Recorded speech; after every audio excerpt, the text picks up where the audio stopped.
Good morning and welcome to this Digital Health and Care Wales Programmes Delivery Committee meeting. In relation to today's meeting, I'd like to make a few notes. Firstly, committee members, including myself, won't always be looking directly at the camera. We have a large set of papers related to today's meeting, which we will be looking at off screen. I'm planning to take a 10-minute break, which is scheduled after we've concluded section 4 of today's agenda, and I'm hoping we can conclude by 12:50 at the latest. I don't plan to go around and invite people to introduce themselves up front. What I would ask is if colleagues would introduce themselves when they first present or ask a question. With that said, I'll now proceed with the agenda. We've got a couple of apologies for absence. Sam Hall, who's our Director of Primary, Community and Mental Health and Digital Services, isn't available to attend, but we're delighted to welcome Lee Mullins, who's standing in for Sam during her absence.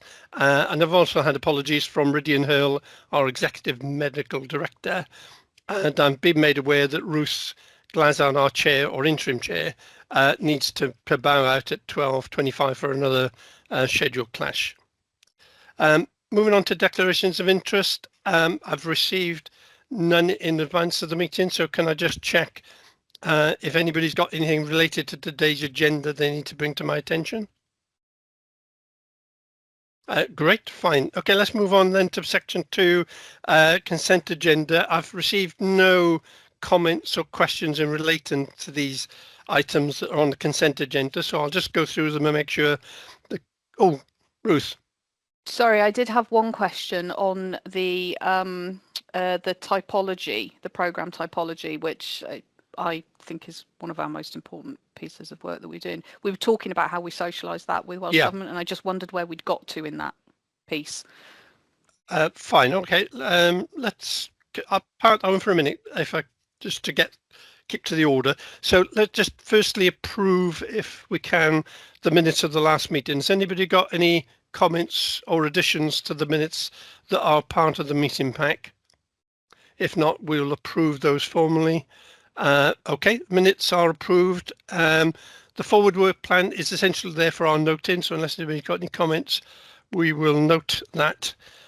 Now, Ruth, will pick up on your point, which is related to the programme typology. Evan, would you like to respond to Ruth's question, please? Yep, certainly. So, Evan Evans, Executive Director of Strategy for DHW, as the introductions. Chris might want to update on socialising with Welsh Government through the conversations he's had around the escalation improvement plan with Olivia Shorrocks, particularly leading for Welsh Government. I presented and led a discussion on the typology with the Digital Directors Peer Group on Tuesday of this week. The same slides that are in the board pack as it happens. That was a really positive conversation. They were very supportive of typology. You know, no surprise maybe that they would accept that there was a lot of learning from our experience of delivering and the challenges around delivery of many of the existing programs that we have, and they were very supportive of the notion of bringing more of a design intent and a sort of a purposeful designing programs to make them easier to deliver, which seems very sensible. But it's very good. It's very good to have that support from digital directors. We were talking mainly in the context of major national collaborative programs, which is the main focus of the slides, but there are lessons around, Once for Wales and contract typology particularly that are relevant to local organisations when they're running their own programs as well. So yeah, I was really pleased with how that conversation went and the support from the digital directors. Great, thanks for that feedback, Evan. Okay, next item is the main agenda. The action log is there. There was one action from the last meeting which has now been closed. That was on Rydian Hill to confirm the Canis milestone as being complete in September, which has now happened. And I'll now move us on to the annual assurance reports. And for this, I'll hand over to Evan and to Lee. So maybe if I take just the overall, we have 3 assurance reports. I can't miss the opportunity to say happy birthday to ourselves. We are 2 years old today. This is we started in November of 2023. All right. That 2 years has gone quickly, I think, for the Programmes Delivery Committee. But I think also we've made a huge amount of progress in terms of the pattern and the consistency and the stability of the way that we report, and also, of course, on the transparency and the openness with which we're reporting all of our programs. So this is the regular section, which is familiar to everybody on the call, and hopefully to those regular viewers, where we look in more depth at usually 3 of the major programs from the list in an annual cycle. So it's a sort of an annual update report, looking back over the last year and then looking ahead as well as to what is on the roadmap for the year coming. We have 3 on the agenda today. The first is Connecting Care, presented by Lee, and the second is 2 major and very important flagship programs, which is why they were on the very first Programmes Delivery Committee 2 years ago, the NHS Wales app, and then the NDR programme, which will be presented by Matt Cornish and Rebecca Cook. They'll be joining us very soon. I'll drop them a note because we're running a little bit ahead of time. So, oh well, and here is Matt. As if by magic, Matt arrives. So I'll hand over to Lee for the first of them. We've got around about 20 minutes for each one of these, and then Lee will hand over to Matt, and then on to Rebecca. Thank you. I'm not sure whether the standard format is to present this, so we'll just talk through the assurance report, but I'll talk a little bit about Connecting Care programme and some of the challenges it's had and where we are today in terms of the progression. Connecting Care is a new programme of work based on an OBC submitted to an outline business case submitted to Welsh Government earlier in the year. It replaces the WCCIS programme of work. WCCIS delivered a solution for community mental health and social care and has run for approximately 10 years, I think, as a programme. Its funding ended at the start of this financial year. The solution that was provided, Care Director, is approaching end of life, and we're now looking to decommission that solution and replace it with a new solution. Connecting Care is the programme that we set up to take that work forwards, and it was supported by an OBC outline business case submitted, as I said, earlier in the year. Connecting Care as a programme differs a little bit from WCCIS in that the Connecting Care programme previously covered the WCCIS programme the team was responsible for the WCCIS programme within DHCW covered both the areas of social care supporting local authorities and health, and they're supporting the 7 health boards to adopt and use the Care Director platform provided by Supply One Advanced. Connecting Care programme differs slightly in that whilst it still bridges that social care, mental health and community gap, it is the responsibility within DHCW has been reduced to supporting the health boards in their adoption of new systems to deliver community and mental health, and then working together with WLGA to deliver some concepts that join the social care and health divide through the integrated care record and data standards. So it has a reduced responsibility. It is now up and running. It secured funding for this year, for the full year this year in August of the summer, and we are now initiating the programme in its kind of full perspective. We had already been delivering a number of items with a reduced team, supported by some funding that was received for Q1, but we have now received funding for both ourselves and the partners who are progressing with the implementation. Connecting Care differs in terms of its solutioning compared to previous programme, WCCIS. WCCIS was very much a one system solution, putting all partners on the same instance of Care Director. The new solution devolves responsibility for a series of front-end user applications in the social care, community and mental health spaces to the health boards to deploy, and then uses kind of modern technology, API and integrations in its conceptual vision to join up the data across those services. So it is a different model, That is that model has been agreed with the health boards, and we are currently and we have finalised a procurement strategy to take that forwards with the health boards. A number of the health boards have already progressed with their advancement of procuring mental health solutions. BETC, BC UHB, and CUMTAF UHB have both moved forward. CUMTAF McGowan UHB have both moved forward with a procurement activity for a mental health solution. I know in Bevan, University Health Board have also progressed with a procurement, and we are waiting for the outcomes of those procurements for mental health solutions. Swansea Bay University Health Board have progressed and awarded a contract to Axis Group for their Rio product to support the approximately 800 nurses that are coming off the Care Director platform by the close of the current solution.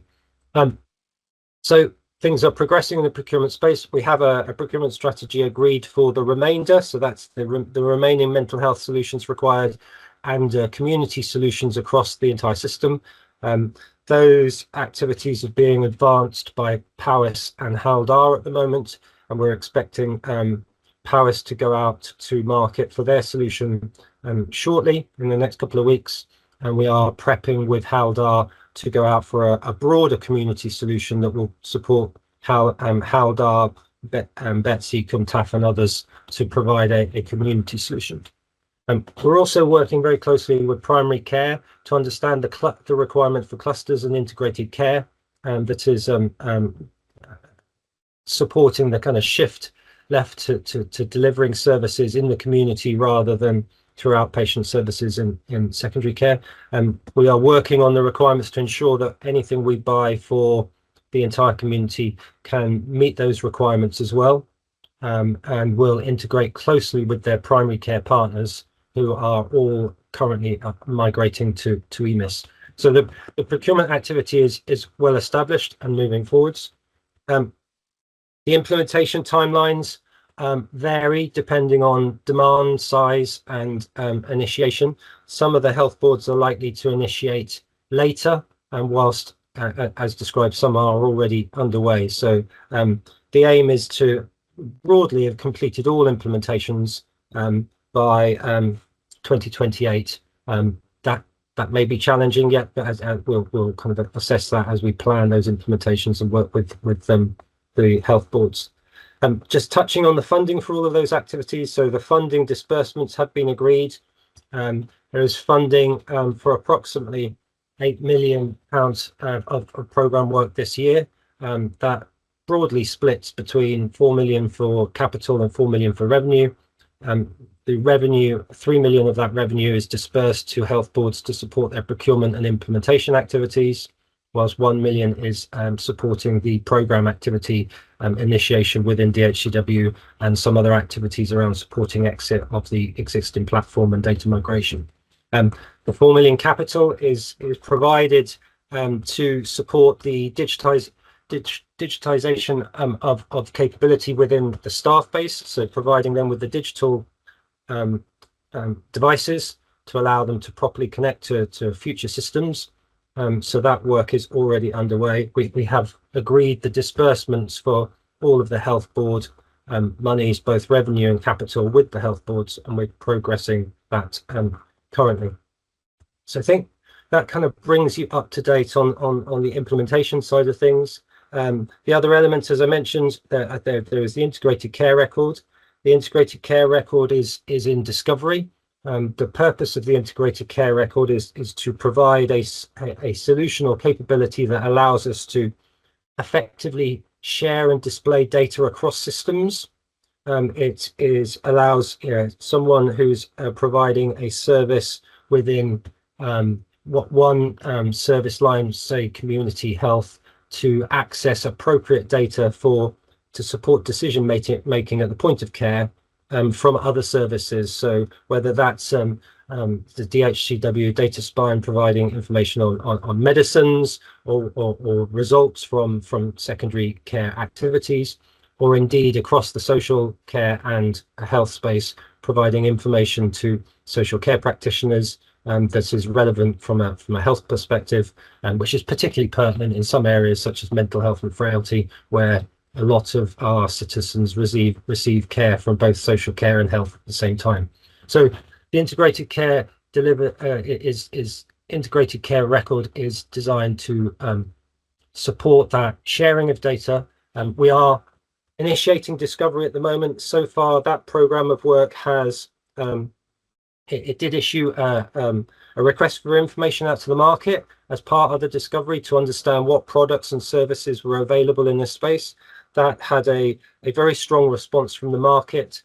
That will support the understanding of the options appraisal as we move forwards into discovery. It will also support us in any services and products that we might need to facilitate that solution and allow us to present the options appraisal along with an OBC early in the next financial year. So that work is commencing. We're now into the kind of deeper discovery around architecture, and we're currently resourcing up, working with our colleagues across the HCW to identify the right resources to work with us from architecture, IG, from the NDR, and architecture, information governance, and national data repository, and other services around DHCW, with the aim of producing that options appraisal and a draft OBC by the end of the year, as mentioned. We're also looking to resource up to provide further discovery with the users, to produce the user cases and the user stories that really kind of talk to how this will work in reality. So that's kind of the work for the next 6 months looking forwards. But like I say, it's really in that initiation point. We have already done some user research with Cardiff, and not with Cardiff, with Cwmtaf and Swansea, but the work on the discovery was essentially very kind of low level until we secured funding. Mary, do you have a question? Hello, sorry, I'm not cutting across, but I don't know whether you finished. My query was about the funding and the uncertainties that still persist in terms of future years funding in terms of connecting care.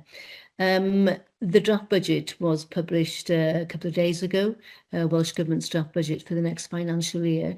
Do we have any clarification now on or more certainty in terms of future funding? And what are the implications of persistence of uncertainty? So where we are, it is challenging. So we haven't secured funding for next year as yet. The Welsh Government indicated that they would like us to operate the funding within the normal funding rounds of DHCW. So we're working with colleagues in Welsh Government to secure that funding as part of the annual funding round.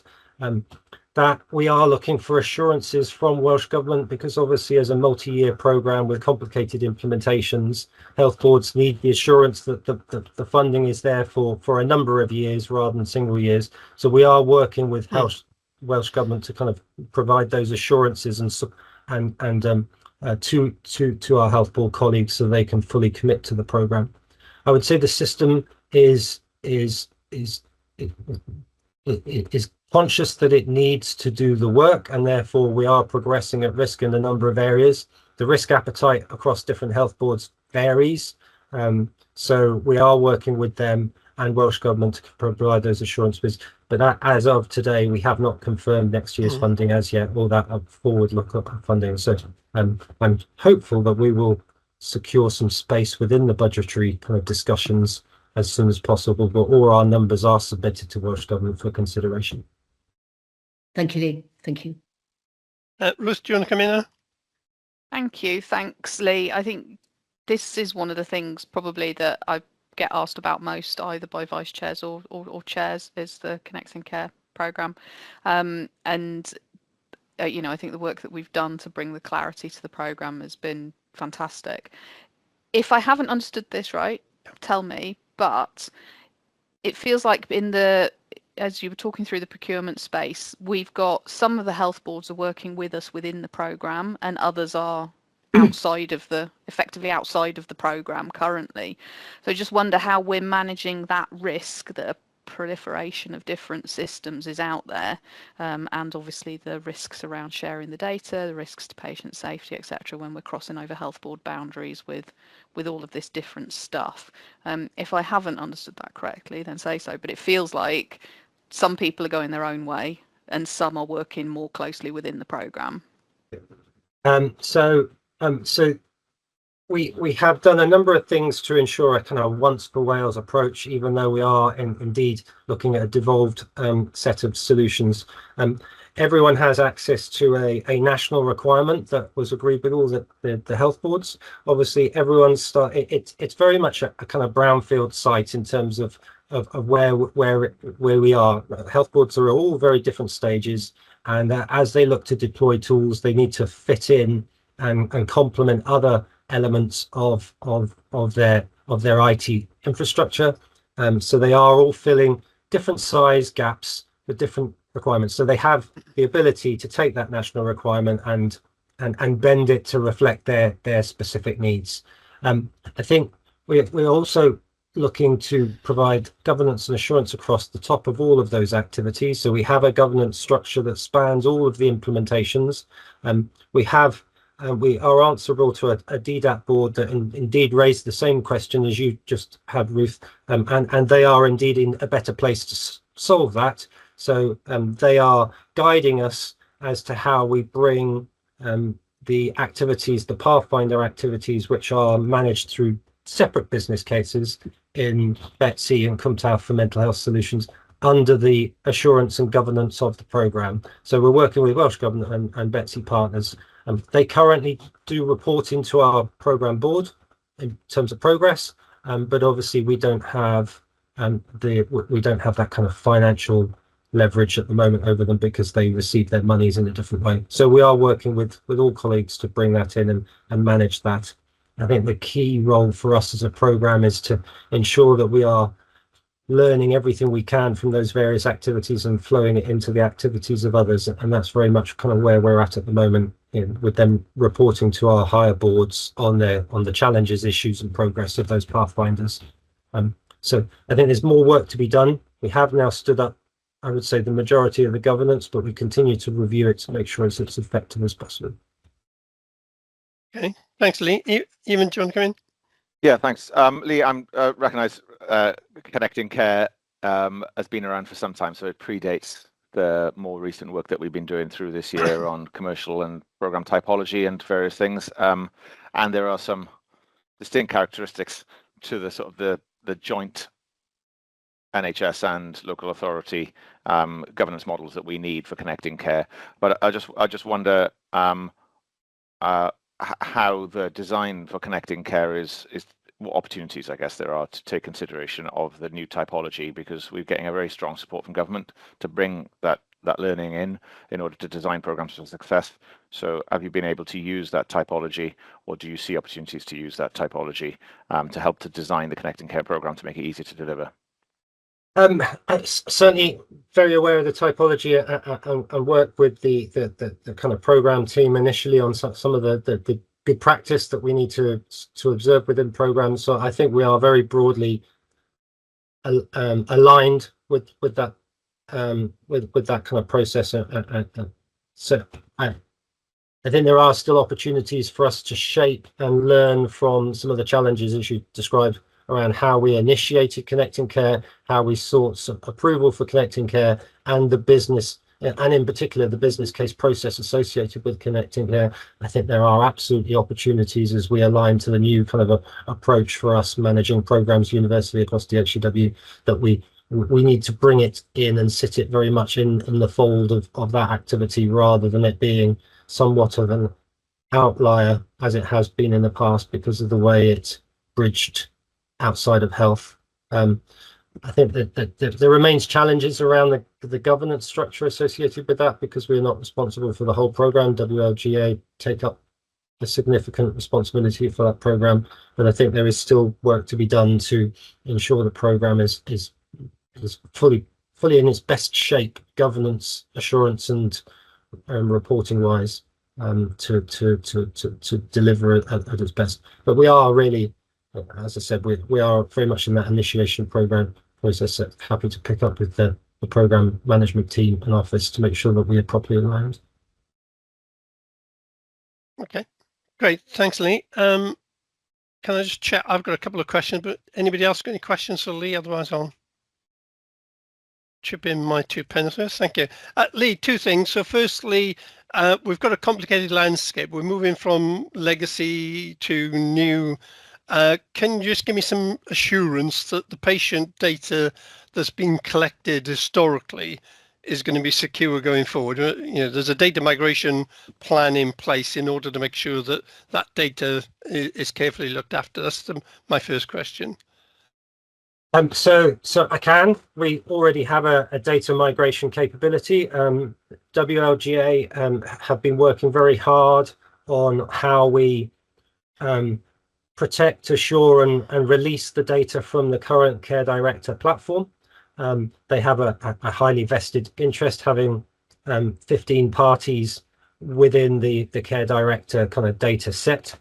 So we have a capability, the infrastructure is in place, and we are indeed migrating data on a regular basis to that staging environment to allow partners to start to pull that data.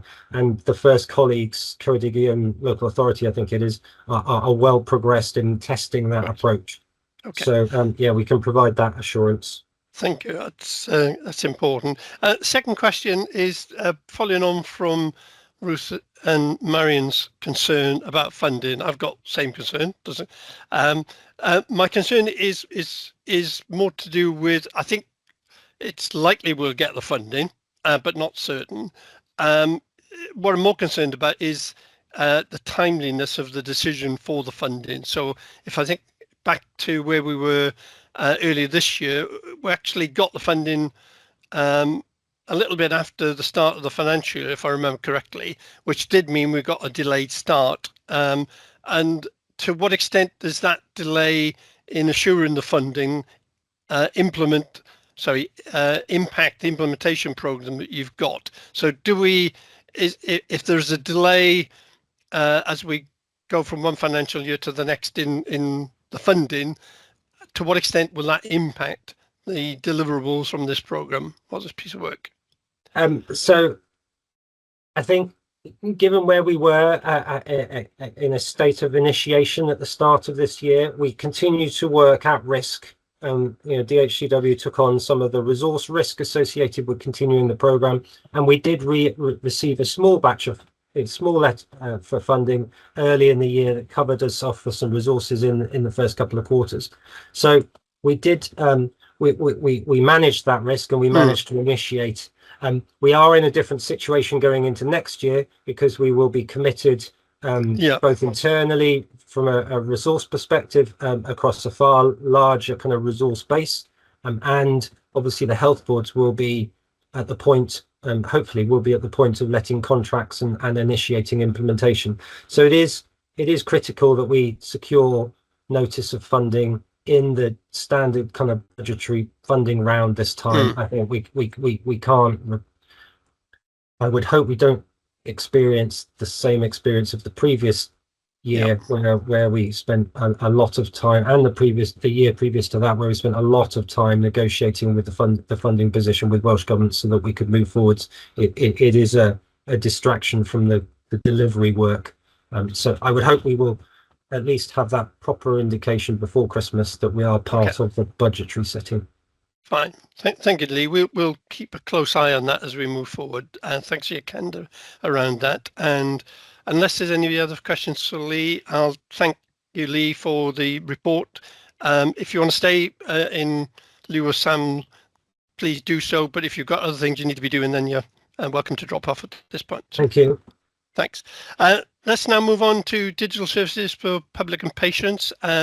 This is predominantly in Matt. I'll just check to see if he even wants to introduce this item before we go to Matt. Well, it's been a really busy month and a really busy week last week. Tempted though I am to take the glory and the credit, I will not, and I will leave it all to Matt. Good. That's very noble of you, Evan. Over to you then, Matt, please. Oh, thank you very much. Right, I'm gonna go to the slide pack because I think it's useful, and I can talk to that and provide hopefully lots and lots of value. Apologies if a bit echoey. I'm in an executive suite at Cardiff City at the moment. Bear with me 1 second. Right, hopefully you see the screens which I put up, and it has been a really, really exciting journey which we've been on most recently. You know, that's not news to you. You know that the app is available for people who are 16 years plus. You know, there's core functionality within it which we've been using for some time. What I want to do is to reflect that, but also to reflect actually what's happened most recently, because I think that's where the really exciting place is. In terms of numbers, I'll highlight the app is a regular resource for people. We have passed the 600,000. So I checked yesterday, 609,000 registered users. Every month, 250,000 distinct users log into the app to be to gain value from it. We're approaching 750,000 kind of logins every month. Appointments is the most is an important feature, but it's not the highest value feature. Every month, about 10,000 GP appointments are booked. That number is increasing on a small basis. Repeat prescriptions had been actually the most valued feature up to now, and so we have around 170,000 repeat prescriptions booked every month. 150,000 of those are distinct prescriptions. The area I want to highlight actually is the one which is to the right of the slide and then the bottom of the next row. So, and this is where we've made this massive leap into secondary care, hospitals in other words. So waiting list referrals and hospital appointments. Now those figures represent actually what was achieved between the middle of July and the time of this report, where we were working with one specialty, general surgery, within Haldar University Health Board. At the end of October, so on Friday of last week, we were able to get 6 out of the 7 health boards fully live with that service. And the only reason that we haven't got Cardiff and Vale live is because we need their data to be loaded into the CDR. This is such a huge development for DHCW, huge for the CDR, huge for the NHS Wales app. So far, we have seen no issues. We're monitoring them closely. In fact, there's a call with health boards at the moment, a daily huddle. We've had best part of 25,000 messages already go through, messages to say, hey, you've been referred onto a waiting list, or messages to say to set out your status on that waiting list. But it's not just the message, it's also the links to patient portals from each of the health boards, and it's links to effectively the 111 website specifically focused on indicative waiting times. So far, so good. You know, we're not counting our chickens and we're monitoring closely, but we're also thinking about what's next. And there's lots of enhancements on these features which we can bring to the public.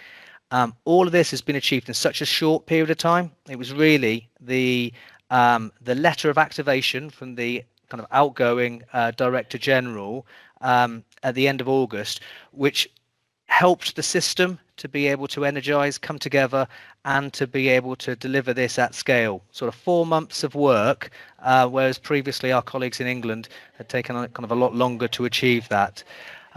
We've also done other important things this year in terms of the Welsh Identity Verification Service, bringing that online to patients and the public. And just under 4,000 people have benefited from that service. We've also introduced the organ donor within the app itself, which is important, and we're recognising the benefits which are saved for clearly patients and the public from activity carried out through their GP practice. I've talked about some of the highlights there already. So the Welsh Identity Verification Service. I've talked about the continued work with patients and the public and with service stakeholders in stakeholder workshops. I've not talked about the new app dashboard, a really granular dashboard which provides both a national view, a regional view, a local view. It's been received incredibly positively from the Minister through to health board colleagues, and is providing them with near real-time information of what's happening in the app. You know, you can look at your individual GP practice level, you can look at a health board level. It helps for people to be able to compare, and in comparing, we hope that that's going to enable a more consistent service to be provided. I've talked about the features which have been deployed, but that's not it. For the rest of the year, there's still an ambitious roadmap still to deliver. Of course, we're focused on supporting access and helping people to manage care effectively. we're also looking at different means of providing people with information which matters to them. So digital documents is a key deliverable for us, as is other means of patient-provided information, such as patient-reported outcome measures and more. Of course, we're looking in the digital medicine space. So I've mentioned how you can order a pre-prescription. We know that. But in this next few months, we've got the ability for people to nominate their preferred pharmacy, to view the status of prescriptions and to track them, which is really, really important in terms of time saving for patients. It's important for transparency for pharmacies and for practices, and really joins up the system. And we know that these features have worked really well in England. And the last one I want to talk to on the right-hand side is effectively authorised access and what we're doing to be able to support people to manage the care of others.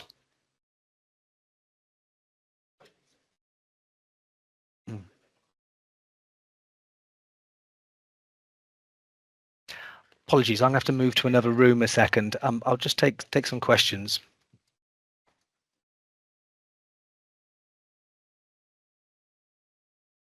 Shall I step in there, David? And I think I might have the slides, which if I can just open them quickly, I might be able to put them up and seamlessly take over from if I do this. This is close leadership teamwork here. Can you see this? It's coming up on screen. Yep, excellent. Yeah. So I think Matt had got to here. What I may not have is the videos that Matt has. So hopefully Matt can get back online in order to show the videos. There are some sort of user experience videos that are there. So right, okay. the team. Oh, Matt, you're back. So I'm driving the slides. So I can keep them up. You just tell me next slide, Matt, Chris Whitty style, and we'll go from there. But I can't do the videos. I don't think that's the challenge. Don't worry. Sorry. The irony, and I'm being honest, probably not for the minute. Helen is doing the same thing on Digital Blueprint, and so I was in the room, which was the Digital Blueprint one. And so if you heard any background noise, it was probably about 50 people joining me, and kind of Helen gave me the kind of go away message, and so that's obviously why I've relocated. So yeah, okay. David, just to be clear, so Matt at the NHS Confed Wales annual event, and everybody, including Helen, multitasking it seems. So apologies for that, but we're back on track now. So Matt, back to you. We are. And so what matters to us is what matters to people across Wales. And so we've been gathering feedback from. So before we kind of launched some of these features, we wanted to understand what people thought. And so we did that by preparing some videos, and I'll show one of the videos in a second. We gained valuable feedback about their current experience. And give or take, about 64% of those people kind of surveyed, 1,500 plus people across Wales, indicated that they were satisfied to varying degrees with the NHS Wales app. When we showed them videos in terms of our roadmap to try to bring it to life, about waiting lists, about digital medicines, about patients provided data, that satisfaction rose to 85%, and actually it moved into the top, the higher quartile, so to speak, in terms of highest levels of satisfaction.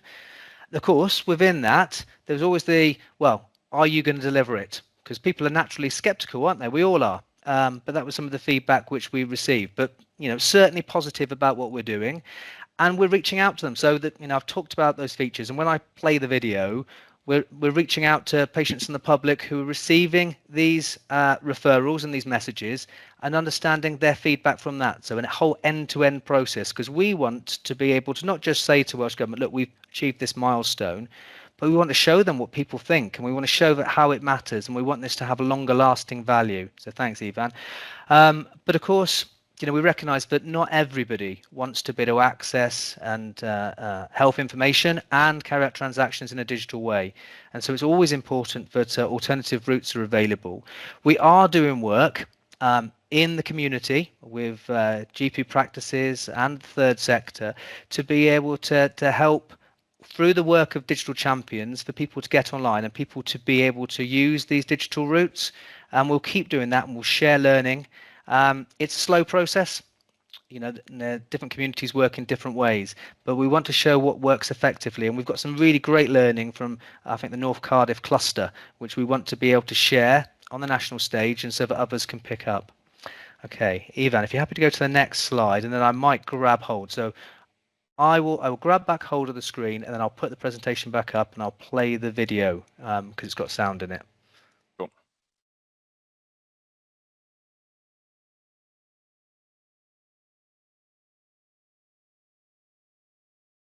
In fact, I've got to press the button first. Apologies for that.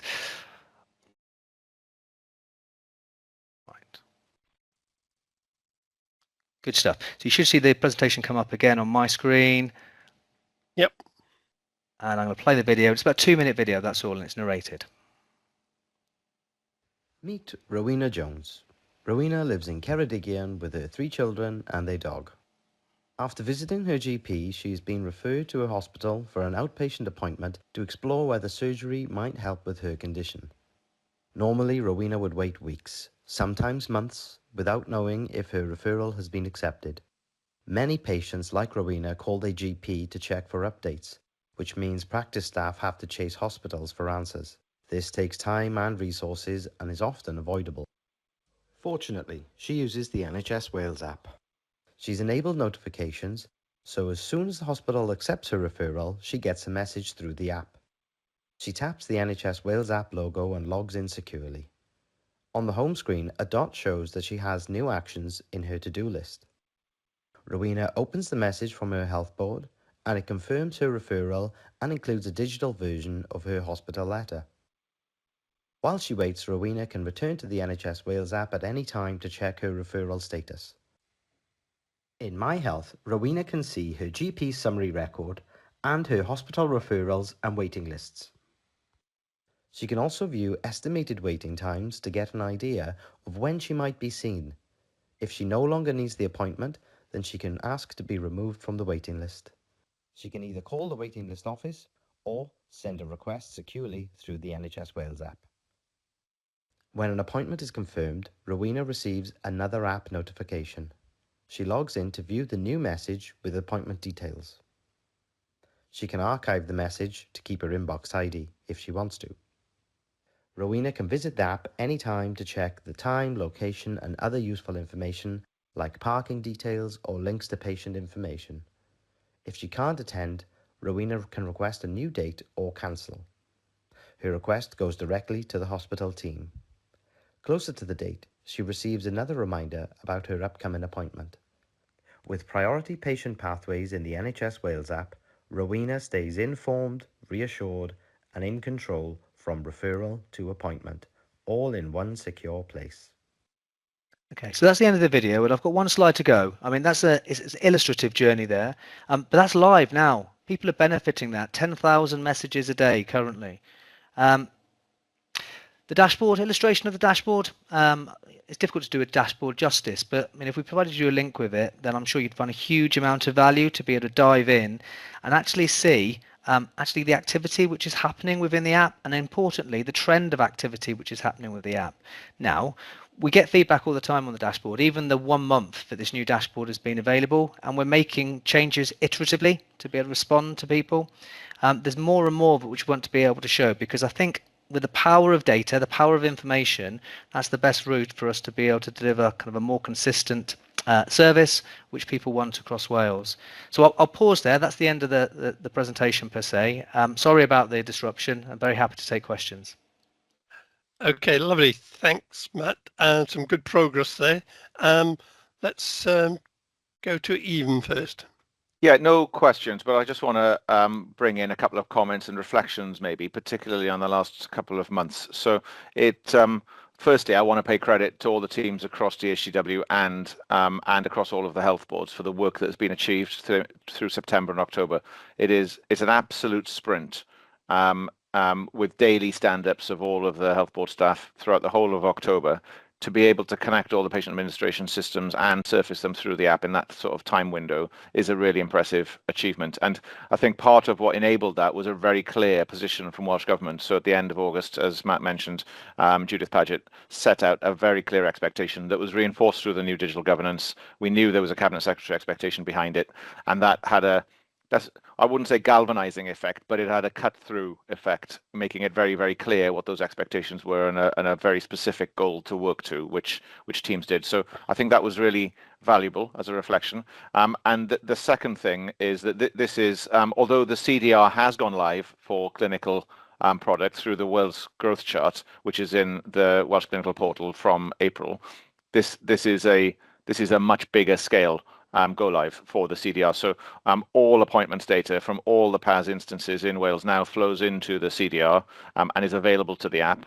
And then the app contains internal logic that shows those appointments and the right types of appointments and filters in various different ways. That sort of demonstrates the power of the CDR, the scalability of the platform, and the opportunity we have in Wales to bring everything through a single architecture and then to surface it. Because the way that's been built is that other systems can connect to the CDR too, just as Cardiff and Vale will. And when they do that, their appointments will be available in the app.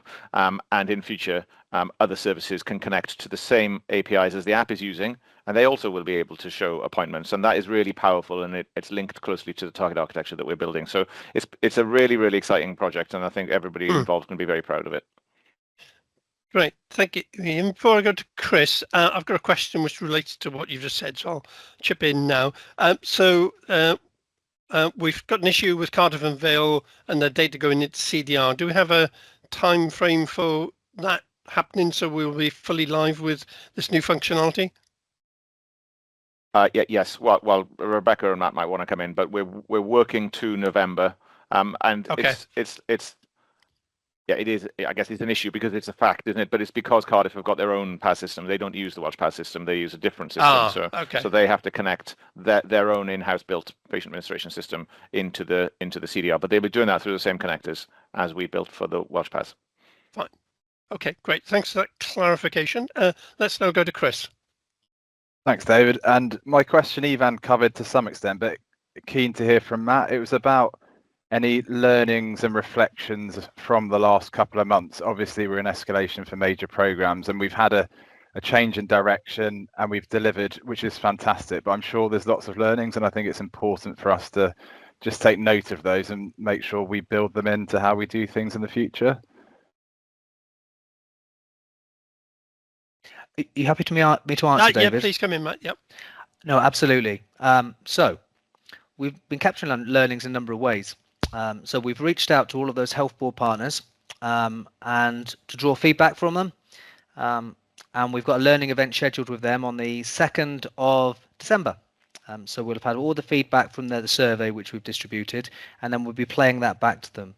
We've also got a learning event, an internal DHCW/KNOS learning event, which is going to take place on, well, it's currently scheduled for the 20th of November. It may move. We just want to make sure that everybody's available because there's been, momentous activity behind this. And so we want to be able to bring all of that together. We've got lots of ideas already, but I think that it's such a brilliant case study on digital transformation at scale. And it's very rare that you go from a really small alpha deployment to a national deployment within 3 months? And so we've had to work at such a cadence to achieve that. And I think that's a real success for DHCW. It's all of the teams plugging in, the health board partners plugging in, and it's gathered momentum. And so we're trying to keep that momentum going. And I think a report and an opportunity to share it is going to be really, really opportune. Thank you, Matt. Chris, do you want to come back in with a clarification? Just quickly, David, if that's okay. Yeah. I think that's fantastic. I'd be really keen to see the output of that and what we're going to do differently going forward as a result, in particular, if there are things we're going to do differently, and maybe that's something we can build into future committee meeting time. Okay, thanks. Let's go to Marion. Thank you, Chair, and well done to the team. It's great to hear such fantastic progress in a relatively short window, and great presentation as well. Question and an observation in one sense.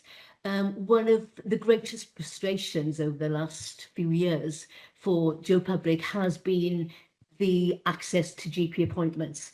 I'm not sure whether I caught that number correctly, but I think you mentioned 10,000 GP appointments per month currently. Was that right? I may have misread that, but I just wonder, how do we ensure that we are getting the message through to patients that that functionality is available? But I guess the supplementary to that is, to what degree are GP surgeries adopting that functionality and effectively offering that option to the public? And I guess building on that, what is the, I think it's mentioned in the paper, sort of requirement for a targeted communications plan. What is the plan for that comms? And I suspect that that will be led partially by Welsh Government as well in terms of timing. Brilliant questions. So 10,000 GP appointments is not a big number in the grand scheme of number of GP appointments available. Consistency remains a challenge. So in that letter which Judith Paget, as Director General, wrote to Health Board Chief Exec, she asked for a number of things. One of which was the work to support our waiting list. The other thing was to be able to set out at Health Board level what each of their GP practices are enabling. We've provided that through to Welsh Government policy officials, but it shows an inconsistent picture. Our dashboard reaffirms that inconsistent picture. I think there are opportunities for us, and opportunities with the, dare I say, the future home of the NHS Wales app in primary care and mental health, to be able to use all of our leverage in that space. I know that Margaret is looking forward to that opportunity. We spoke to Welsh Government officials yesterday. In the call with government officials yesterday, I think it's an area which they are treading very carefully with, in terms of the relationship with GPC Wales at this time. And so I don't foresee any, direct big movements in that area. And we had Steve Thomas, who's kind of one of the primary care lead officials, on that call yesterday. So from our perspective, I suppose we're providing them with the information. We'll try to work with Margaret, and Margaret will no doubt, work herself to be able to try to help in bringing those parties together, because I think one of the key things needed in this space to be able to make more appointments available is, well, as a consistent coding and classification system, which they do have in England, but we don't have in Wales, and maybe the introduction of an e-triage solution across Wales, so that GPs have more choice in terms of how they make appointments available and that care navigation is carried out. Is that kind of helpful in terms of trying to answer that complicated area? Yeah, that is very helpful, because I think the secret to all this probably is the triage, isn't it? Because GP surgeries increasingly depend on that triage function at reception to allow the booking of appointments. So thank you for that. So it's kind of watch this space then, in a sense, isn't it? But the broader communications campaign in terms of raising awareness, and your survey was really interesting, wasn't it? In terms of people saying, I hadn't realised there was so much available through the app. What are the plans for communicating key messages out to the public? Another great question. So I know from a Welsh Government perspective, the National Communications Campaign is on hold, and it's unlikely for that situation to change in the immediate future. But I think there are great opportunities, for example, with the work we're doing on waiting list referrals, hospital appointments, and that bundle of features. Now, I'm being cautious, okay, because we're only, 3 days into this being widely available, and of course we want to have Cardiff and Vale available as well. So if we've got 7 out of 7 health boards, then we've got an opportunity to get on the front foot and to be able to celebrate what's been achieved. And people will recognise that consistently available across Wales, and working with health boards, we can do so much more. So I'm thinking that towards the end of November would be a really, really good time for us to be communicating more overtly. Now I've asked our comms lead to think about how we can do that, because we don't just talk about the stats. We want to talk about the user stories, and we want to be able to explain why this matters. So there's a bit to be done, but yeah, that's what we'd be kind of aiming for. I think there's a lot we can do in these features. Thank you, Matt. It's great. Thank you. Good. Thanks, Matt. Let's go to Ruth. Thanks, Matt. It's brilliant to get all of this stuff live in the app. Success breeds success, though, and I want more. So you've touched on a few things that might be coming up and what's next, but what will be the next big stuff we see going in the app that actually will be visible to the public, and how we keep developing that? That's a really good question. Okay, so what we've seen from the roadmap this year, the roadmap this year has been really ambitious in terms of the number of features, takes its own challenge in itself. What's coming? Well, the meds features. I think there's a big celebration of those. Now, we are working with colleagues from pharmacy and from others in terms of how those are made available to the public. The ideal for us is that you can just turn it on and it's available ubiquitously. Understandably, from a service transformation end, sometimes they say, well, actually, we would like something done in a more phased way, which creates a different challenge in terms of how you explain that, because it's difficult to say, hey, it's all available if it's not all available. But no, meds features is an area which I think we'll want to focus on next.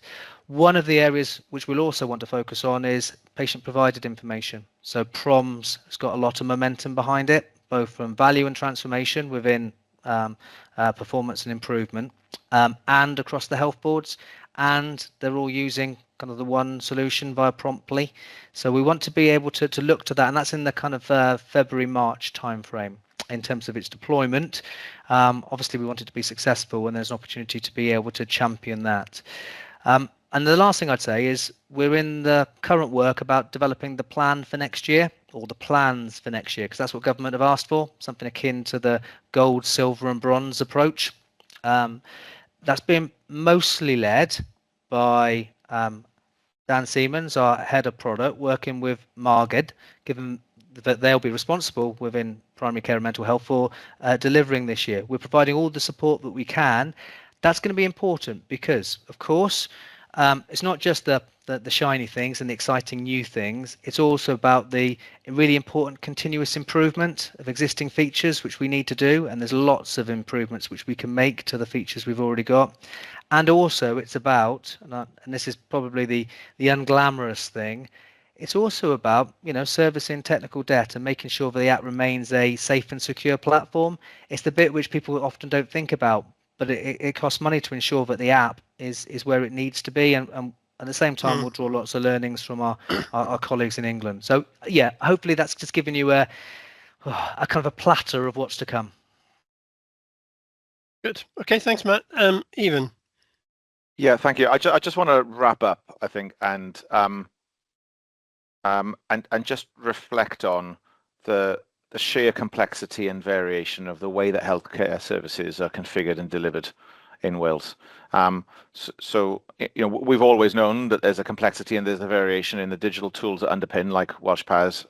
You remember the Welsh PAS transition project when we moved a hospital from Swansea to Cwm Taf, many years of effort and many millions of pounds of cost in order to map that work. We've dug into that in more detail to understand it better, both through the architecture work and through projects like this one to expose appointments in the app. There are tens of thousands of different clinics in the system in Wales, and those clinics work differently. There are hundreds and hundreds and hundreds of different ways of preparing letters and putting different inserts into those letters. High degree of configurability that has evolved over time. And although the app is very simple in terms of its front-end user interface, it has to find ways to manage that complexity and then to try to drive, I suppose, a simplification and a standardization and a consolidation in the background. And that's going to take quite some time. It also creates what I'm calling currently an abundance of caution from our stakeholders and delivery partners before releasing all this data through the app, because there's so much embedded variation in the way that data has been stored and used historically over decades. Everybody has had to push hard. This is not DHCW pushing health boards hard, but health boards have had to push very hard as well within their own organizations to get this one across the line. And we will continue to do that. I think we have learned a lot about ways to get through that challenge better in the last couple of months, but that challenge is there everywhere in the health systems. There's hardly anything that we can just turn on, and there's hardly anything which is just consistent and standardized and well understood and standards compliant across the system because of the way that the NHS works. And England are dealing with this as well. Over 200 trusts, they have to connect those individually. They all have different practices and different systems. We're in a slightly better starting point, I think, with only 7 regional health boards rather than 220 plus. and with things like the Welsh Care Records Service and the Welsh Results Reporting Service and various national products and the NDR particularly that we have. So yeah, it is complicated, inherently complicated, very much so. Yeah. Okay, thanks, Ivan. I'd like to make a couple of comments as well before we move on. So firstly, well done on the dashboard. I think that's quite extremely powerful and will help the Welsh Government's team support us with additional funding, hopefully coming through. My concern a little bit is the experience we've had of getting the waiting list live has there were things that happened that we hadn't planned, and we've done well to get around them. But the complexity of trying to come up with 3 different versions of a roadmap in terms of capability, where we're also dependent on health board partners to say what's involved for them to bring that to fruition, when we've got 3 layers of potential, that probably doesn't help. But I mean, I understand why the Welsh Government want that, and I support, give them a range of options, but there is a level of complexity within that which doesn't help. I take that's an observation rather than something for you to comment on that, unless you feel free to comment back if you want. That was all I wanted to say. Matt, is there anything else you wanted to say before we wrap up this and move on to Rebecca? No, we're just grateful for everybody's support. Ivan summed it up perfectly. It's been a whole team effort, and we're looking forward to continue working with people on the next stages. Okay, great. Thanks, Matt. Keep up the good work, and we'll see you again in 12 months for another update. Okay, let's move on to the next agenda item, which is the National Data Resource. Ivan, did you want to say anything before Rebecca comes in? No, other than another really exciting project moving into phase 4, which is the first of the major delivery stages in this 10-year program. Maybe I'll come in at the end with a couple of comments just about how we compare with, if Rebecca hasn't already covered it, with how we're comparing with some of the other things going on in the UK and in Europe. But yeah, over to you, Rebecca. Yeah, Barnadal, good morning. I think everybody knows me. My name's Rebecca Cook. I'm the Chief Data Officer at Digital Health and Care Wales, and I'm covering for the programme lead today to deliver the NDR update. And really pleased to be back 12 months on to give you an update on progress across the programme. So without further ado, I just thought it would be helpful to do a quick recap. For anybody tuning in who isn't familiar with the NDR. So it's our 10-year strategic data programme to deliver all Wales data and analytics capabilities. And as you've just heard actually in the previous conversation, it's a really critical enabler for many other of our digital transformation programmes, including the NHS app, integrated care, digital medicines, etc. It's a 10-year programme. We're about halfway through, I would say, with a little bit of COVID early on in the programme stages. And the other key point of note, I guess, in terms of the programme structure is that it is very much a federated programme. So DHCW is a partner in the programme with Health Boards, Trusts and Social Care Wales. So there are the whole programme plan includes central plans of work as well as delivery plans for all of the partner organisations. And whilst the money flows through DHCW, the budget is also federated across all of those organisations as well. I have circulated a fuller pack, just a point of note really, I'm presenting a condensed version in the interest of time. I thought it was important to just reference here the context of the NDR in the National Target Architecture work. So the services delivered through the NDR actually comprise the sort of target architecture within our data layer. And as you'll see in the slides coming up, work is underway to re-engineer pipelines into our target architecture in the data space. So a recap of the sort of core products, if you like. So the first you've already talked about in your previous conversation is the Care Data Repository.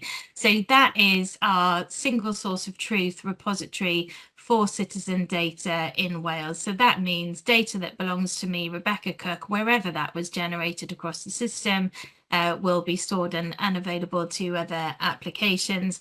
It's a standards-based repository. That means it's standards compliant in terms of healthcare interoperability standards. The data must comply to those standards to be able to read and write to that store. That protects the integrity of the target state in our architecture, and it means that we don't, I suppose, fall into the situation that we currently have in some of our legacy systems. The second sort of core service we have is the data analytics platform. That is a scalable sort of enterprise scale data warehouse, which also provides advanced analytics capabilities, which I'll demonstrate a little bit later on in the pack. Again, that is all Wales. I suppose the key thing to note, a key differentiator, if you like, as well as one being sort of second uses and one being to support direct care, the care data repository only really cares about the patient. It doesn't care about geography or geographical or organizational boundaries. It cares about the patient and all data belonging to the patient. The data and analytics platform, on the other hand, does care about geography and organizational structures. So there are partitions within that enterprise scale data warehouse. It's not one big pot of everybody's data. It is privacy engineered for legal and governance purposes. And finally is our secure data environment service. And this is really in recognition that we want to be able to collaborate with industry and academia in the use of, and other partners in the use of health and care data. And in order to do that, we have to have environments that are additionally secure and meet the regulations for those environments. Other services that we've provided through the National Data Programme in terms of key enablers, if you like, are the Enterprise API Management Solution. So that enables us to secure our APIs and govern those across NHS Wales. The Terminology Server, that enables us to distribute clinical classifications and terminologies across the applications so that they speak the same language. And finally, another service in operation is our GitHub Gig Cymru. This is really about supporting collaboration. So we have a big analytical workforce across Wales, and this enables them to share their code and their analysis methodologies, sharing best practice, not duplicating effort across the system. Just worth saying, I guess, that all of these systems now have been through design, assurance, build, production. Most of them are 24/7 clinical critical services with support management wraps associated with them. So we're in phase 4, as Ivan touched on, of the programme, having successfully gone through that sort of initial foundation and collaboration, establishing the programme and what it meant, putting in place the data strategy, which colleagues will have seen published. We've made that technology choice in terms of the underlying infrastructure. The last time I was here at PDC, I think we were celebrating the success of the platform go live. And really now phase 4 is about getting the data into the new repositories and services and being able to exploit the value that those services bring. Just moving data into the cloud and into these modern technologies is not success. Success is then what we are able to do with the data, having invested, I suppose, the time and the resource and the effort. So that's very much where we are. Phase 4 was split. The business case that was approved by Welsh Government was split into 4 strategic objectives. And I'm just going to pull out some sort of key achievements against those strategic objectives in the next few slides. So the first one is more in the care data repository space, and this is about expanding data exchange. I've highlighted in red there the key achievements that I wanted to call out. So the first big achievement in the CDR was obviously the implementation of demographics. You can't assign patient data to a patient until you know who the patient is. So demographics was quite a complex implementation, but is live. that takes data from the Welsh Demographic Service and enables us to use the NHS number as the primary identifier for the patient in the CDR.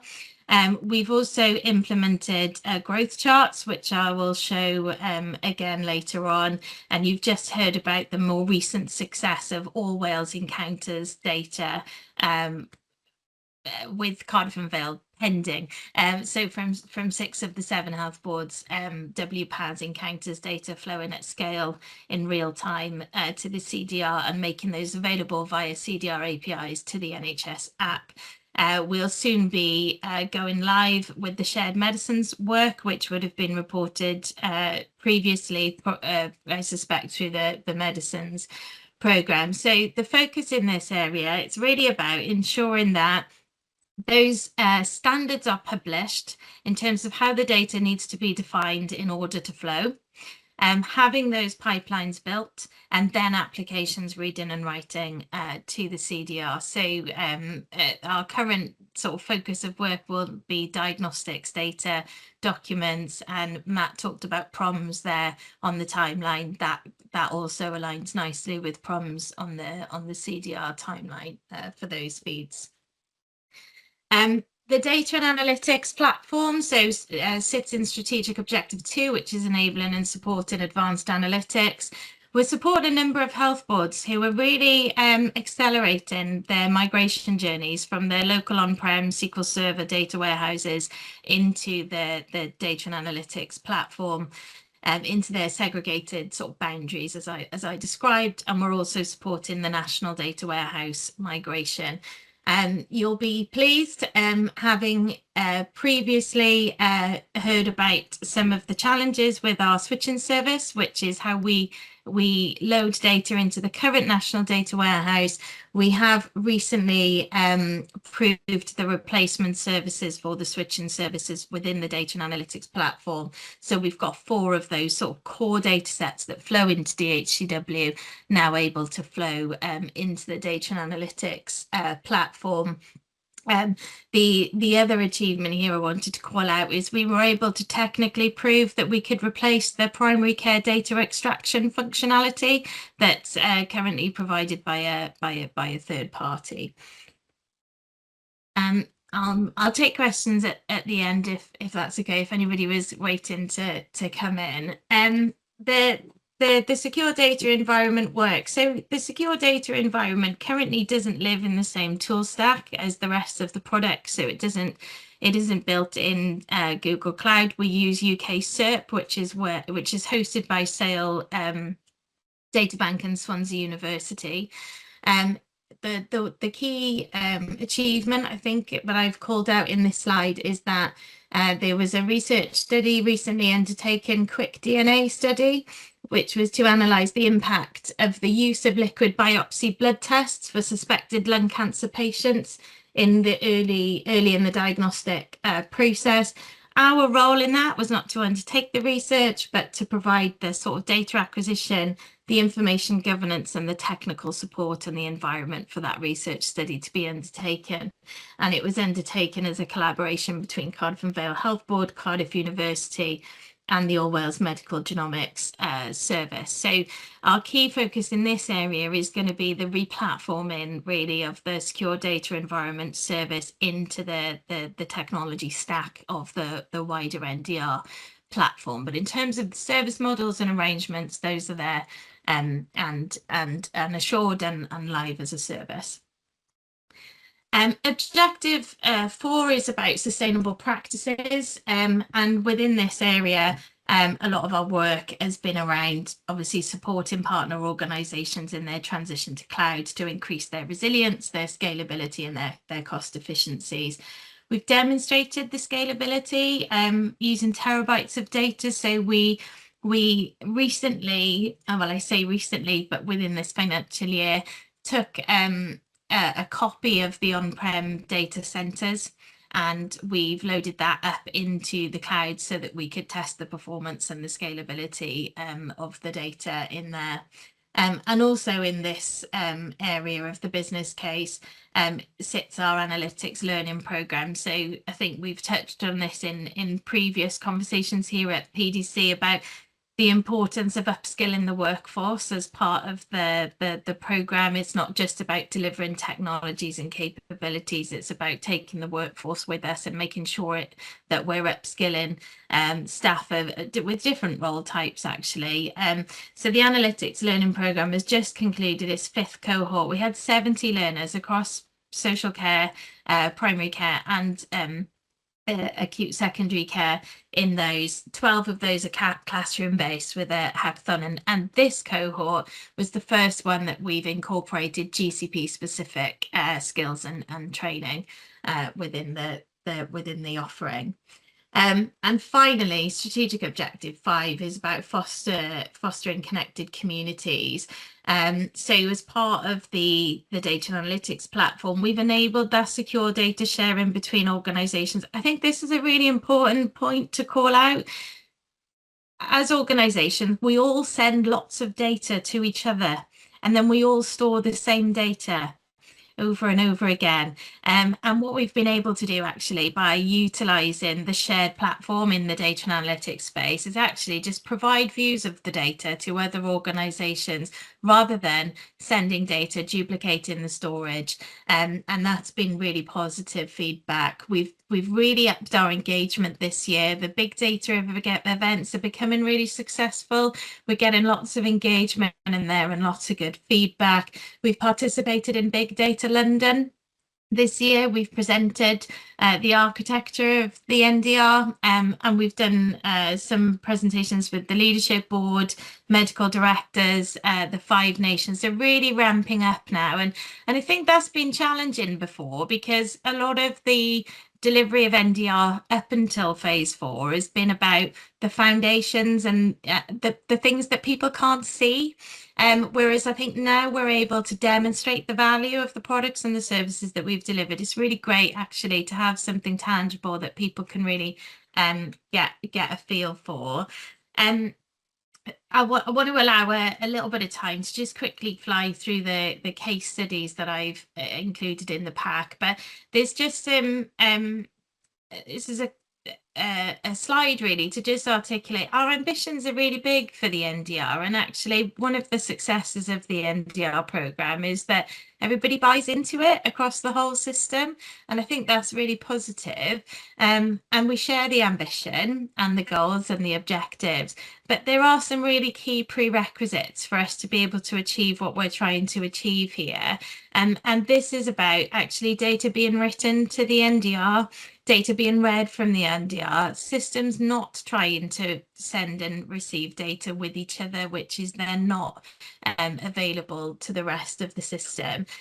We need to be able to technically read and write. So a lot of work for us in that area about defining the standards and supporting the compliance with the standards. But we also need to be allowed to legally read and write the data. We've facilitated a lot of work over recent months to get to a position of a joint controller agreement between DHCW and the health boards for the NDR services. We need to be operationally assured, so that's where the API onboarding process comes into place to make sure that the systems reading and writing within this architecture are cyber secure and they're compliant with everything that they need to be. And I think the latter one is probably another real challenge for us is contractually required. So that requires actually a mandate from government for the data to be written to and read from the NDR, and also that it's in our supplier contracts with third-party suppliers. Otherwise, you know, those integrations come at a cost, and so that's something that we're also trying to mitigate in terms of our program risks. Is how do we embed that as part of those sort of procurement activities and ensuring that suppliers are understanding of what it is that we require them to do. So really quickly, because I'm conscious of time and I know that you'll probably have a lot of questions to ask me. So I just pulled out a few here. So case study 1, lots of you will know that, you know, whenever you see reports of data that comes out of the NHS, there's usually counts of stuff. How many people were in A&E, how many people are on a waiting list, how many by specialty, but we don't really do a huge amount of analysis in terms of all of the clinical data, and often that's because it's locked up in text in a Word document and we can't exploit it. And so one of the first things we did in the data and analytics platform is look at that natural language processing tooling and strip out that sort of clinical text from the narrative. So on the left hand side there you can see a clinic letter redacted, of course, for any identifiable data. And on the right, you can see what the natural language processing engine has pulled out. So it's pulled out its terms, but it's also understands that whether those terms are a procedure or a problem, and also really helpfully whether that's something that's current or whether it's something that's historic and has happened to the patient before as part of that narrative. It gives us a confidence percentage, which is great. It tells you how sure it is, and then it gives us the SNOMED CT code enabling us to analyse that data. We've worked with a select number of clinicians to validate the output of the NLP, and we hope to be able to take that forward at scale and work with our information teams to see what additional reporting and insights we can get from the data once that's structured. And the second one, we worked really closely with an Iron Bevan Health Board to replicate functionality that's currently provided across Wales by a third-party supplier. And that is forecasting and predictive analytics for planning purposes. So it was led by the planning teams, supported by the information teams. We managed to successfully replicate what the existing supplier does, and then we wanted to enhance that. So we further enhanced it to include what if analysis. So you could say within the dashboards and the forecasting products, what if I close 3 theatres in the Gwent on Saturday night, you know? What is the impact on my other sites? What beds will I need? And following a successful proof of concept with an Iron Bevan, with the approval of their executive board, that's now moved into production as the replacement tool. And we've built that in a way that we can scale that across other organisations. And in the pack, you can see some screenshots of that. We also wanted, as part of that work, to enable Gemini. So this was enabling planning teams to access the large language models in there to question the data. And there's some work to do before I think we move that into production state in terms of training the large language models to understand the data that's in the repositories, and also some work to validate the outputs. But what you can see here is, you know, we've asked, can you show a bar chart of the monthly number of tonsillectomies between the 1st of April and the 31st of June? It's generated that chart, and then you can continue that conversation and say, well, how many beds are required on a daily basis for that patient? It has Google Translate embedded. You can ask it in Welsh. 1010 from our Welsh speakers in the team there. But I think that the power of this is that, you know, having presented recently to different areas like finance communities, medical directors, traditionally, if people want to get insight from data, they have to go and find an analyst who can write SQL queries against a database. I think for me, this makes data and insight much more accessible for patients, for other types of health professionals to be able to interact with data in a way that's more meaningful for them. So really excited to see that being taken forward. And just the final one, we've mentioned it already, and that was the implementation of growth charts in the clinical portal. So the data is captured within the clinical application. It ranks in real time and is compliant with interoperability standards to the CDR. That means that those growth chart measurements in the CDR are available to consume by other applications who want to see those child measurements through the standards-based API. The data can stream into NDAP for analytics. And because the data layer is application agnostic, that means that any data now can read and write, any application can read and write that child's measurement data in there, despite the fact that we've done it with Welsh Clinical Portal. That could be any other application that can read and write and conform to the standards. And that's just showing a bit of a UI there of Welsh Clinical Portal, where you can see it's retrieving the historical measurements that were in the CDR and able to graph that back to the clinician over time. Which improves care and patient safety, of course, and enables efficiencies. So I think that's all from me. I'll bring the slides down and I'll hand over for questions. But thanks again for the time. It's really great to come back and demonstrate the progress over the last 12 months. Thanks, Rebecca. Awful lot of good stuff being done there. I particularly like the last couple of case studies. That really brings it to life what the NDR is there for. Let's just go to colleagues for anybody who's got any questions. Yeah, Chris, with first one, please. Thanks, David. Thanks, Rebecca. Yeah, it is great to see the progress, and the data flowing through starts to show the value, which I think is really important, isn't it, for this project? It was just a question on your confidence around the data migration plan and getting the data into the repositories. Clearly, that's key in terms of next steps. So your confidence levels, any concerns or issues? Yeah, I would say, and reflecting on the conversations that you've just had there with Matt around the encounters, that the challenge is really the readiness of the data. And what we're seeing is, once we are exposed to the data, real big challenges in terms of data quality, variation, inconsistency. We know that none of our applications nationally or locally are FHIR compliant or compliant with the data standards and definitions that in some cases have been around for a long time in Wales, particularly around core reference data standards. So I think that's the big challenge, Chris. And I think whilst I'm confident that teams are working really well together, more so now than they ever have been, I think, and the ambition is there, and we all share the same goals.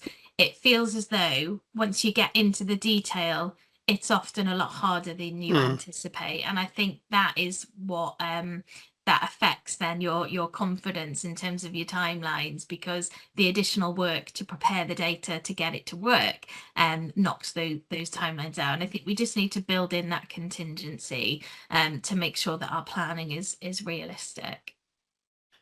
Okay, thanks, Rebecca. Evan? Yeah, thank you. So Chris has zeroed in on what the big challenge of phase 4 is, which is to get the data migrated and flowing into the NDR. We do a lot of engagement with others in health and care that are doing the same thing in other countries or in other jurisdictions, and I think not flattering ourselves too much, but we started earlier than most organizations and most systems. We had to make some early decisions on things like whether to use FHIR as our core interoperability standard or OpenEHR or some other standards, and it's a relief, but it's also very good to see that FHIR has emerged as the dominant standard for TEFCA in the United States and for the European health data space across Europe. In Europe, and also in England and in Scotland and in Ireland and in other places, the requirement to flow data is being mandated through legislation. And also through very, very strong policy statements. So only recently, for example, in England, there's a direction to trusts that they are required effectively to flow data to the federated data platform, which is broadly equivalent to the National Data Analytics Platform. I think we have a different model of working in Wales, which is a more collaborative one. There are really good reasons for what I said earlier was the abundance of caution about exposing that data, because we all know there are so many peculiarities in the data that health boards and others are nervous about sharing them because it's sort of there are so many peculiarities and eccentricities about the data that we hold in our organization that it's not safe to simply interpret them as they are. You need to understand the data in order to be able to reach sound conclusions from analytics. And I think there's a lot of truth in that, but that's something that we've got to work with our partners to get through and to get beyond, because as a whole system, we need, and we are committed to getting to regular, consistent, standard data, which is all stored in one place, because that's what unlocks the power of AI. So there's a lot of work to be done. They're very close working relationships. The NDR is a very federated program, more so than any of the others. But we're moving into some very exciting times, I think. And as you saw that from the case studies, there's some great stuff coming down the line. There are indeed. Marion. Thank you, Chair. And great presentation, Rebecca. So much detail in there, but good to be updated on where we are at this sort of significant, sort of halfway mark. I'm just interested. We've obviously been updated on a regular basis, but if someone joined us from Mars and looking ahead in 5 years' time, or when we've completed the NDR programme, perhaps it's an unfair question, but could you just summarise, or maybe Ivan will want to come in and help you on this, what is the potential transformational impact in terms of the quality of healthcare in Wales if this is completed and delivered successfully? Ivan looks like he wants to, I come in on that. I can go on that. So let's take it from two dimensions. One is what we do, and second, what the system does. So from what we do, we know how much complexity there is in the way that programs are delivered, how much risk there is. So you look at the PAS migration program. If we had all the data in the NDR all using FHIR, we wouldn't have needed to spend 3 years and £6.5 million moving the PAS data. It would just be done. We know that the risk and the intensity and the planning of cutover when you move from one supplier to a new supplier, because it's not possible to run those two systems alongside each other and get them working harmoniously with each other. And so there's a huge amount of effort and risk and planning. I remember when we upgraded, the PAS, for example. I sound as if I'm picking on PAS. I shouldn't. Let's say PACS. Right. So there's so much careful planning that goes into that transition. Again, you wouldn't need that because you can bring your new system up alongside the old one and you can have more assurance. So from a program's delivery perspective, it would radically simplify and therefore speed up and therefore increase the benefits and bring them earlier and save a lot of money. I think from a healthcare perspective, from a clinician perspective, firstly, clinicians want all the relevant data in one place. The risk pool exists. A lot of what is in the risk pool, the consequential costs for those, that's just financial, and they're small in comparison to the personal impact on patients' lives, because data or information has not arrived where it needs to, or because the workflow has not been tracked and things have got lost, or because there are parts of the record that are missing.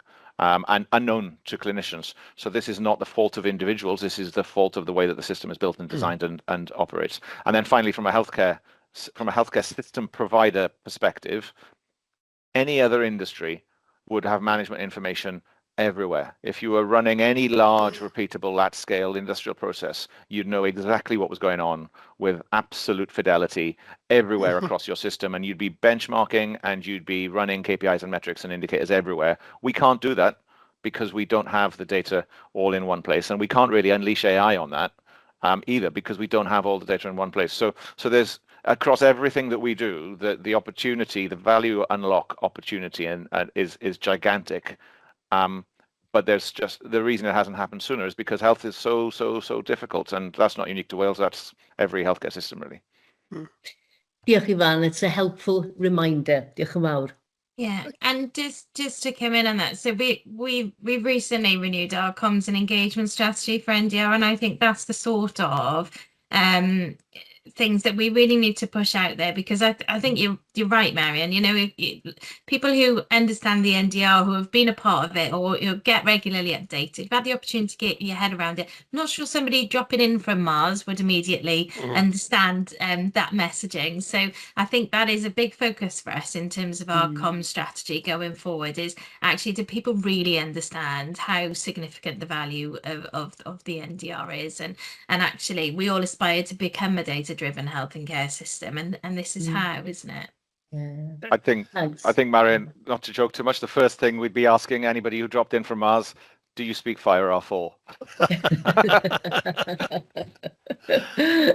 Okay, fine. Thank you, Rebecca. That's a really useful and timely update. Thanks again for taking the time. The committee has been asked to note all 3 reports that we've received for assurance. We're now going to move to a short comfort break. We're run over by 5 minutes, so can I ask colleagues to rejoin, or not rejoin, but come back online at 11:15. And during the break, could I ask you to mute your microphones and turn off your cameras, please? See you in 10 minutes. Thanks. Okay, welcome back, everyone. We'll now move to section 5, part 5 of our agenda, which is the major programs report. And for this, I will hand over to Evan to provide an overview of the report before we go into each of the individual programs that we're going to cover in this session. Over to you, please, Evan. Diolch yn fawr, David. I'll give it just an overview at the beginning of where we are and then hand over. The agenda shows the order in which we're going to go. So we've tried to clump things together so that leads can cover the relevant programs for themselves. The overall report is fairly familiar to people. I think certainly in terms of its content and the way that it's structured, the way that the main report covers what we've designated as major programs. And then there are links out that will show the wider portfolio of programs, which only get surfaced in the major program if they're in a red status or they've been escalated in some way, shape or form. As usual, we see some movement. I think it's good that we see some movement in the red, amber, green ratings. If there was no movement, then that would indicate that it wasn't working and it wasn't being used. So we should expect to see some move up and down. This report is to the end of September, so there are a couple of programs. For example, the DSPP program, which moved to amber red because of the pressure and the uncertainty around the delivery timetable we had in October, which has now been achieved. So I'd expect that, subject to what the program board and program chair decide, to move back up to amber green, for example, because we have now delivered that. And the national target architecture is similar. We had extended the timetable for the contractor by a month into October, so we moved the rating down. That has been delivered on time at the end of October, so we'd expect now to move that rating back up again. But this is to the end of September, and most of the narrative is also to the end of September, so won't have covered some of the things that you've just heard because it's been a very busy month. If we then, we've also got one closure report to note, which is the digital eye care program project closure. There are no alert escalations. There are 2 assure ones, and again, these are familiar ones, I think.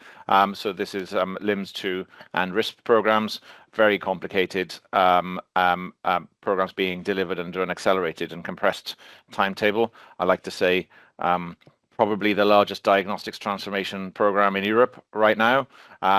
Who in their right minds would choose to do both their labs and their imaging at the same time? And we had not planned to do that in Wales, but that is what we are doing in Wales, and we're doing it across Wales in a very compressed timetable. So every time I say how we're seeing the collaborative behaviors coming out from organizations under real pressure, Michelle will be able to give more of an update on those when we get to the individual reports. So there's the only other thing which I'd call out, I think, is about over the last quarter, because PDC meets every quarter, we've successfully transitioned to a new online platform called Manage My Projects. That means there's a slight change to the format of the reports because they're now generated from that web interface. It's built on top of Microsoft Project. I'm really pleased with how quickly that's been adopted across all of our projects and programs. As everybody will be aware, we're in enhanced intervention level 3 escalation for major programs. I think everybody's taking that very, very seriously inside DHCW, and I'm really pleased with how rapidly teams have embraced that transition off paper onto that web platform, which has been rolled out across all of our programs now, which is why you can see the consistent reporting coming through here. So that's all from me on preamble. I'll pause and back to you in case anybody's got any questions in general across the whole sort of portfolio look, and then we'll get into the individual programs. Okay. Can't see any hands up, so let's move to the individual programs. And let's go to Sam Lloyd first for the Welsh Patient Administration Disaggregation and Migration. Thank you, David. So this is the final report for this programme. So it was the work to move patient data from the Swansea Bay instance of the Welsh Patient Administration Service to the Cwmtaf Morgannwg instance following the Health Board boundary change that occurred. This work was successfully delivered over the weekend of the 16th to the 19th of May, which, as has been mentioned a couple of times already, was the culmination of a very significant programme of work, which took several years and at no small cost. The go live was actually very smooth. So as it says in the report, there were quite a large number of go live issues, but those were mostly small data quality type issues, which were resolved very quickly. So from an operational perspective, actually the transition was really smooth. This isn't the full program closure report, and that work is still being done to do the full lessons learned. So we'll certainly come back to this committee with that when we have it. But I think overall, it was a remarkably smooth transition given the complexity of the undertaking. Some of the early lessons are around needing to have better ability to test this kind of activity, which touches a huge majority of the systems across our estate. And of course, as we pointed out before, if it wasn't for the complexity of the data in patient administration services across Wales, we wouldn't have needed to do this really in the first place. So that's probably the major lessons learned. But I think there's also something around how we were able to gain confidence, because it was, we were flagging quite a number of risks in the run up to this, but then actually the work went really well, as I've said. So it comes back to the ability to test, I think, work of this complexity with that degree of confidence. So I think all in all, yeah, successful activity. We're all really pleased to successfully conclude it and to be able to move on, honestly. So, but it was a really good, collaboration, I think, between the organisations as well. It was very close working, particularly in the last sort of 3 to 6 months of the run up. So we did, we collaborated really effectively, I think. Okay, great. Thank you for that update, Sam. Anybody got any questions for Sam on this particular program? Nope. Okay, great. Thanks, Sam. It's a long journey. I'm glad that we got to the end of it. I look forward to the closure report, which I assume will probably come to the next committee meeting. Yeah. Okay, yep. Great. Excellent. All right, let's move on then.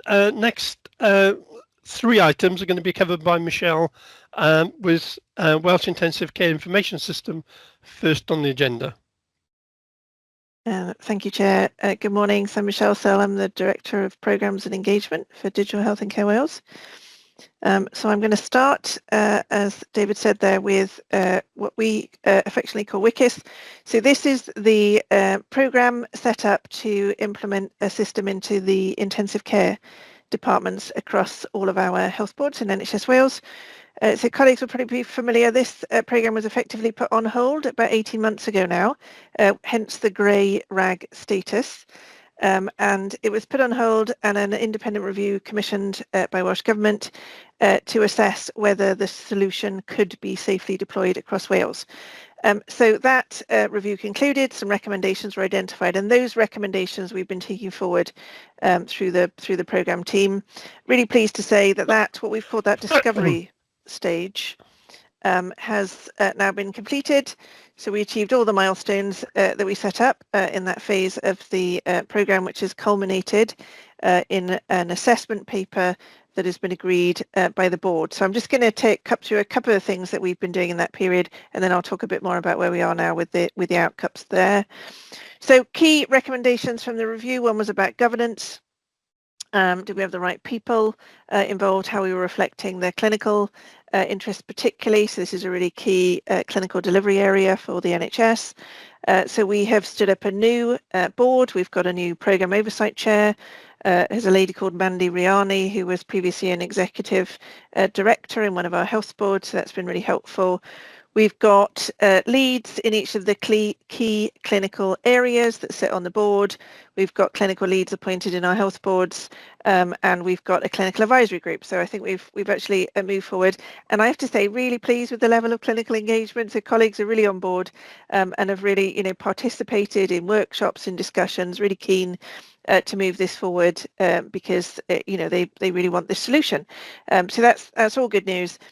We've done quite a lot of work with the supplier, so they understand that refinements are needed to the solution before it can be deployed.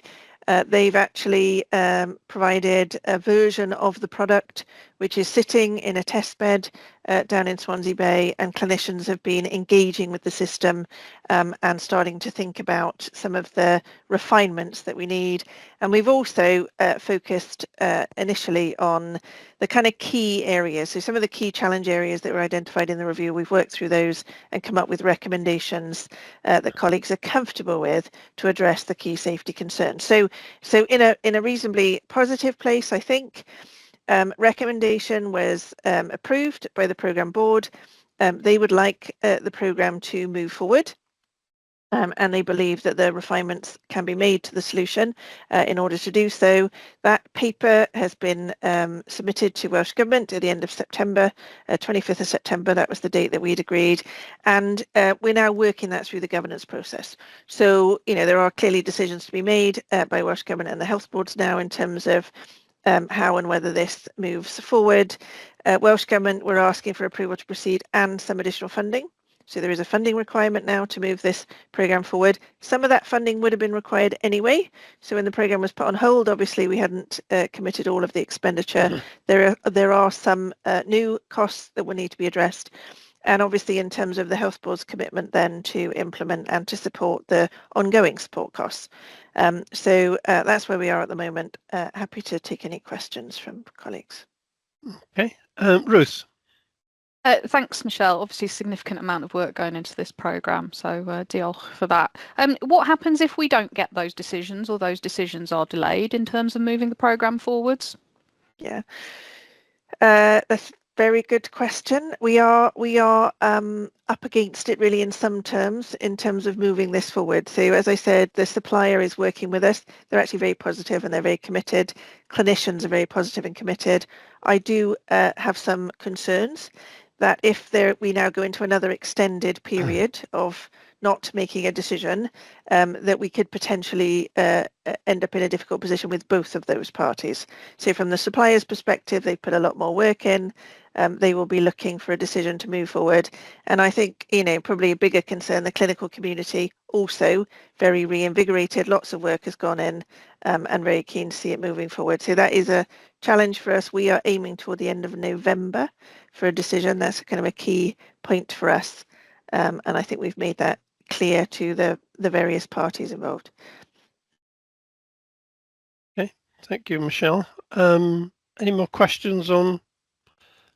No, I share Ruth's concern about this, Michelle, and the potential for making a difficult decision to drift. So I think we need to be focused on making sure we get a decision by the end of November. And if you need any support from the board as a whole, or from Ruth and myself in our interim roles, then please reach out. Okay, so let's move on to risk next then, please, Michelle. Yep, so me again. So RISP, so this is our radiology programme. So this is implementing a new system into the radiology departments. So that's the way we schedule and manage activity in radiology, and then the replacement of the PACS systems. So these are the systems that take and hold the images that are captured. So quite a big programme, as Ivan hinted to earlier. We're working with Philips, who are the provider who've been appointed, and they're implementing a solution across all of the health boards and trusts in Wales. Actually, that implementation is being managed under separate contracts, so each organisation has its own contract with Philips in order to deliver that solution. So where are we in terms of that? Well, colleagues will be aware that Powys and Public Health Wales were the first to go live. Relatively small deployments. I think they would accept that. BCU now, so the big health board up in the north of Wales, has now moved on to the new solution, and lots of work there, collaborative work between the local team, our team, and the supplier, and there are still some issues that they're working through. So there are some kind of residual issues, and it will be important now that we keep that focus with the supplier to ensure that those are resolved. That said, on a positive note, the feedback I have heard from colleagues up in BCU is where stakeholders are using the new system, they're actually really pleased with the new functionality. So I think it's, this will be a positive move for them, but they're actually going through the transition and implementing has been quite challenging, I think, within the Health Board, and they've seen some impact in terms of service delivery as a result of that. What they've also done, though, I think is really helpful, is shared those lessons with other health boards so that they can learn from their experience and do a bit more in terms of preparation, potentially in terms of some of those issues. So next Health Board is Hywel Dda. So Hywel Dda are working to their go live date, which is the 1st of December. So they reported the recent board that they are on track for the 1st of December. Two other things I just wanted to note. So what we have found is operating under separate contracts is quite challenging, I think, for the health boards, for the supplier, and in terms of our role of trying to provide that kind of coordination and support across the whole. So we had a good conversation at the programme board and with chief execs recently, and they've asked us for DHCW to take on more of that kind of oversight coordinating role. I'd have to say I think it probably fits quite well. We talked about the programme typology earlier. If we were designing this programme again, perhaps we wouldn't have individual contracts. That's something I think that needs to come out in terms of the lessons from this programme. But two particular areas that we are becoming more involved. So one is data migration. So there's a big data migration aspect of these implementation. That's mainly in the images. So the images are quite large, and obviously it's really important that we retain all of that information in the system. There's also a dependency between organizations. So at the risk of stating the obvious, it may be that you have a scan or an X-ray in one health board or one hospital, and then you're receiving treatment in another. So it's important that clinicians have access to that information, and that becomes an issue as we move through the implementation. So as we've got some health boards on one system and some on another, we need to make sure we maintain those links. So there is an approach, there is an agreement in terms of how we will do that. And I think one part of our role now will become more involved in providing that oversight across the whole. So data migration, we need to understand the status of that across all of the organizations. And the other one is in the contract management itself. So in supporting the health boards in some of the decisions in terms of how they're managing their contracts, how they're managing changes to their contracts, and how we're managing that relationship with Philips. So we instigated a kind of strategic review mechanism. In fact, our chief executive meets with the managing director in Philips on a regular basis.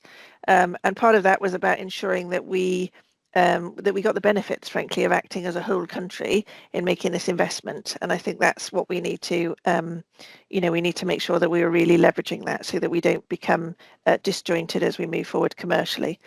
So that's really key. The other point, probably to note, this programme is due to be completed by the end of March 2026. One of our health boards, and Iron Bevan, have moved their implementation date now into May 2026. So obviously we've had some conversations with them about the impact of that in terms of the programme team, and I know they've also submitted a paper to Welsh Government in terms of the financial aspects. So there's funding that comes from Welsh Government to support them, and I think we need to just keep close scrutiny on that now. We've got a number of implementations now between January and now May next year, so there's quite a lot of activity planned. Happy to take questions, David. Okay, great. Thanks, Michelle. Ruth? Thanks, Michelle. I think the supplier management and the way that these contracts are set up is probably my biggest concern currently with the programme and how the supplier is performing within that framework. So, it's good to hear that you've put in some additional support and we're providing additional support to health boards on that. What's your level of confidence now that with the new structure, inverted commas, that actually the supplier and the health boards will be able to deliver this to plan? I'll be completely honest, Ruth, there are quite a lot of challenges ahead of us in terms of that plan, not least the compressed activity in the early part of next year. So again, we've seen a number of dates have already moved. And that has led to a kind of increased compression. So one of the things that we're talking to the supplier about is how they will support multiple implementations in close succession. So in that sense, less of a challenge for the health boards, more of a challenge for the supplier. And what we've reflections from BCU, first big go live, and the BCU are a significant sized organisation, and some particular local complexities, is the period of sort of hyper support or after support has gone on longer potentially than the supplier would have anticipated. And I noted earlier there are still issues they're working through. So conversations at the recent board with the supplier were that if that happened in all of the health boards, then they will need to look at how they resource that. They will need additional teams we've put to them. So that's one of the things that we're keeping an eye on.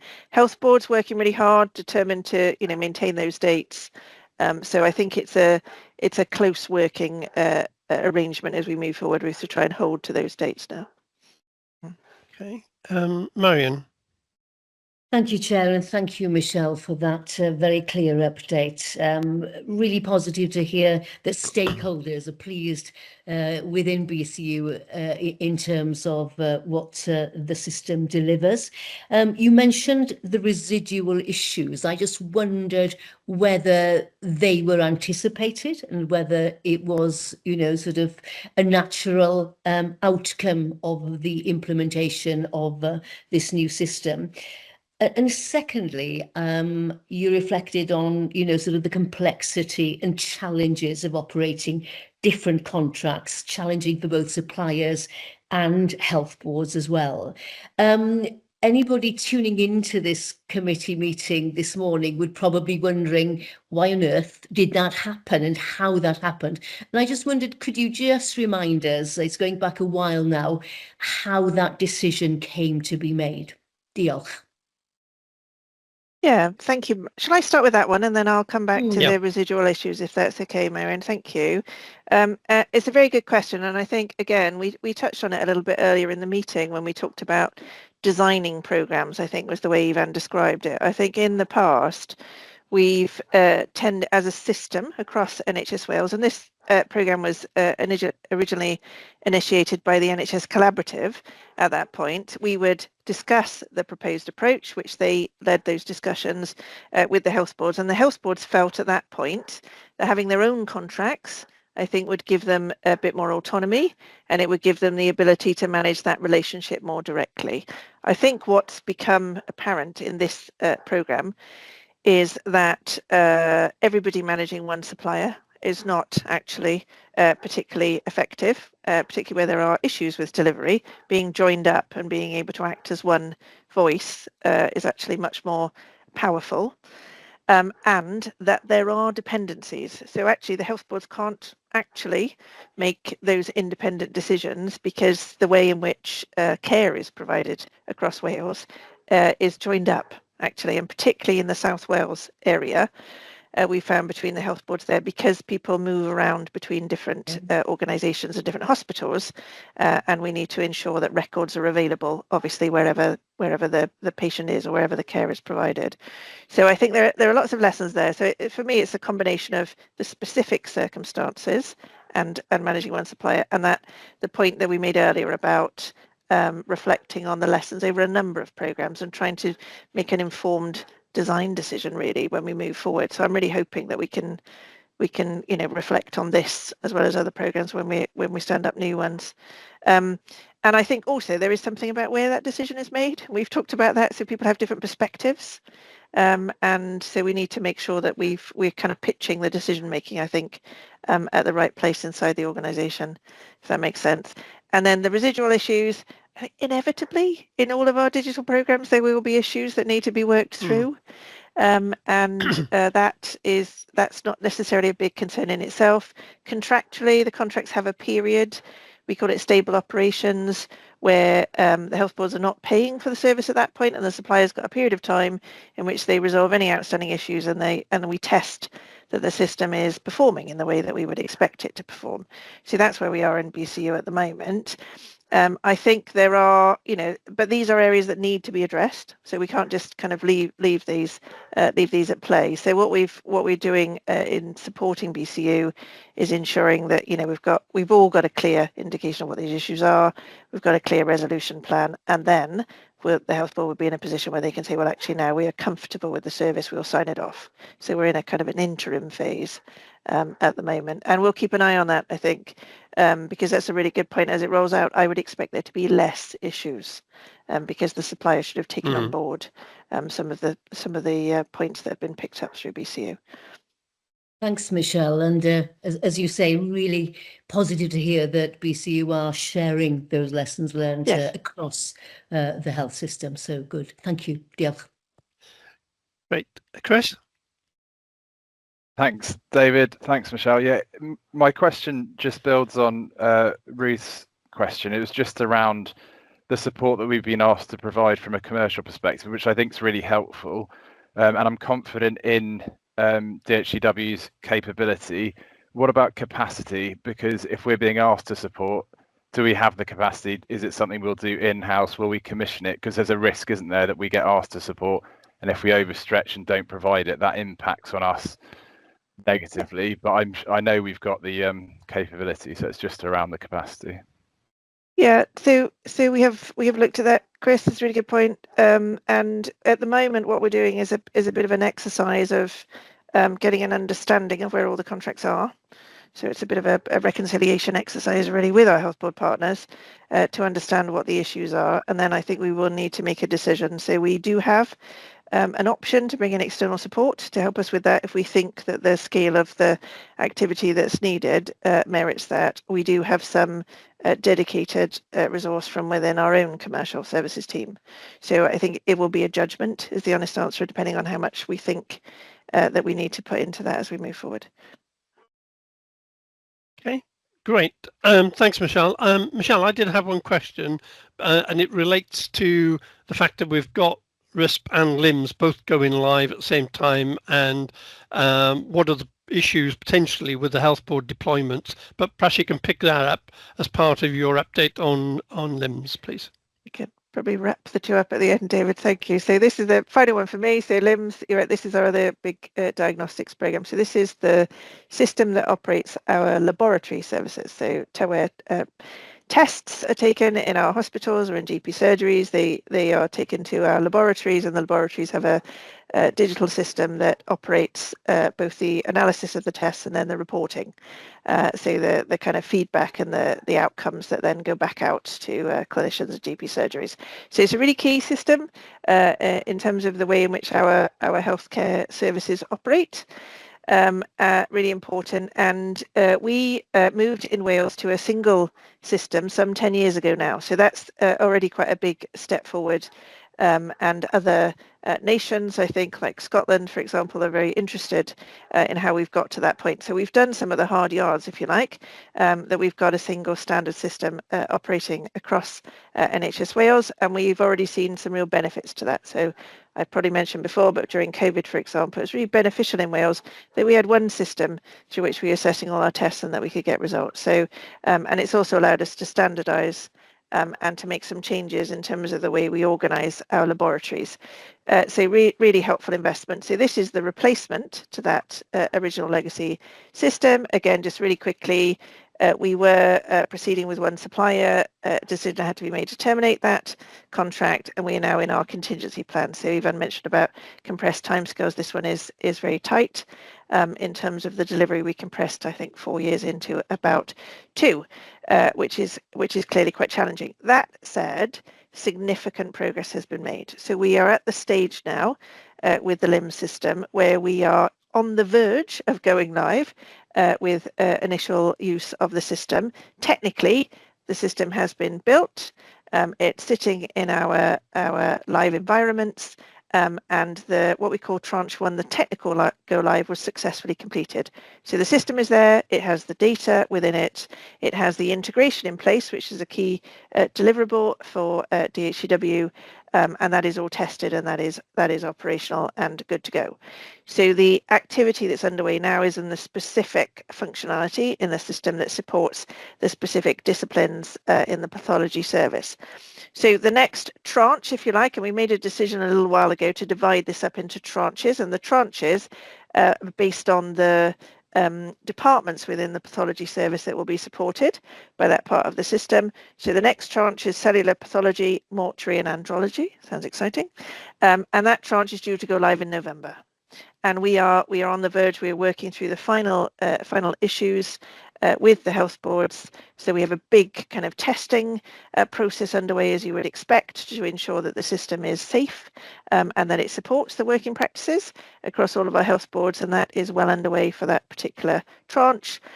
So we are now working to that November go live date for tranche 2, and then we have 3 further tranches that will follow tranche 2. The level of complexity, I think, really that remains within the solution towards completion, 2 things particularly wanted to call out. So one in blood sciences. So blood sciences is a big department within pathology. There are a couple of aspects of the functionality that have proved to be more problematic than some of the other areas. We are still working through that with the supplier, and that will then lead to further testing. It has led to quite a lot of testing and in some cases rework. So that one is sitting a little bit behind, but is due to go live in the early part of next year. And blood transfusion. So blood transfusion, really critical, potentially high risk area of the laboratory service. So it goes through even further levels of testing and validation to ensure that we are very, very comfortable with that functionality to go live. So blood transfusion is at the end of the queue, if you like, in terms of the implementation. The objective is to implement by the end of March.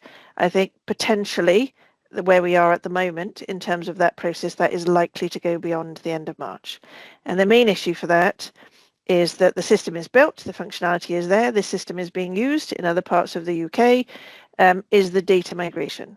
So in terms of blood transfusion, we keep very detailed records, as you would expect, and some of those records go back nearly 30 years in the old systems. That's how old the current system is that's running a number of our blood transfusion services. So the process of moving that data into the new solution and ensuring that that is checked and safe and reliable is quite a complex process and takes quite a lot of resource. And I think that is the challenge for us at the moment with blood transfusion. So we will continue to work with health board colleagues through that.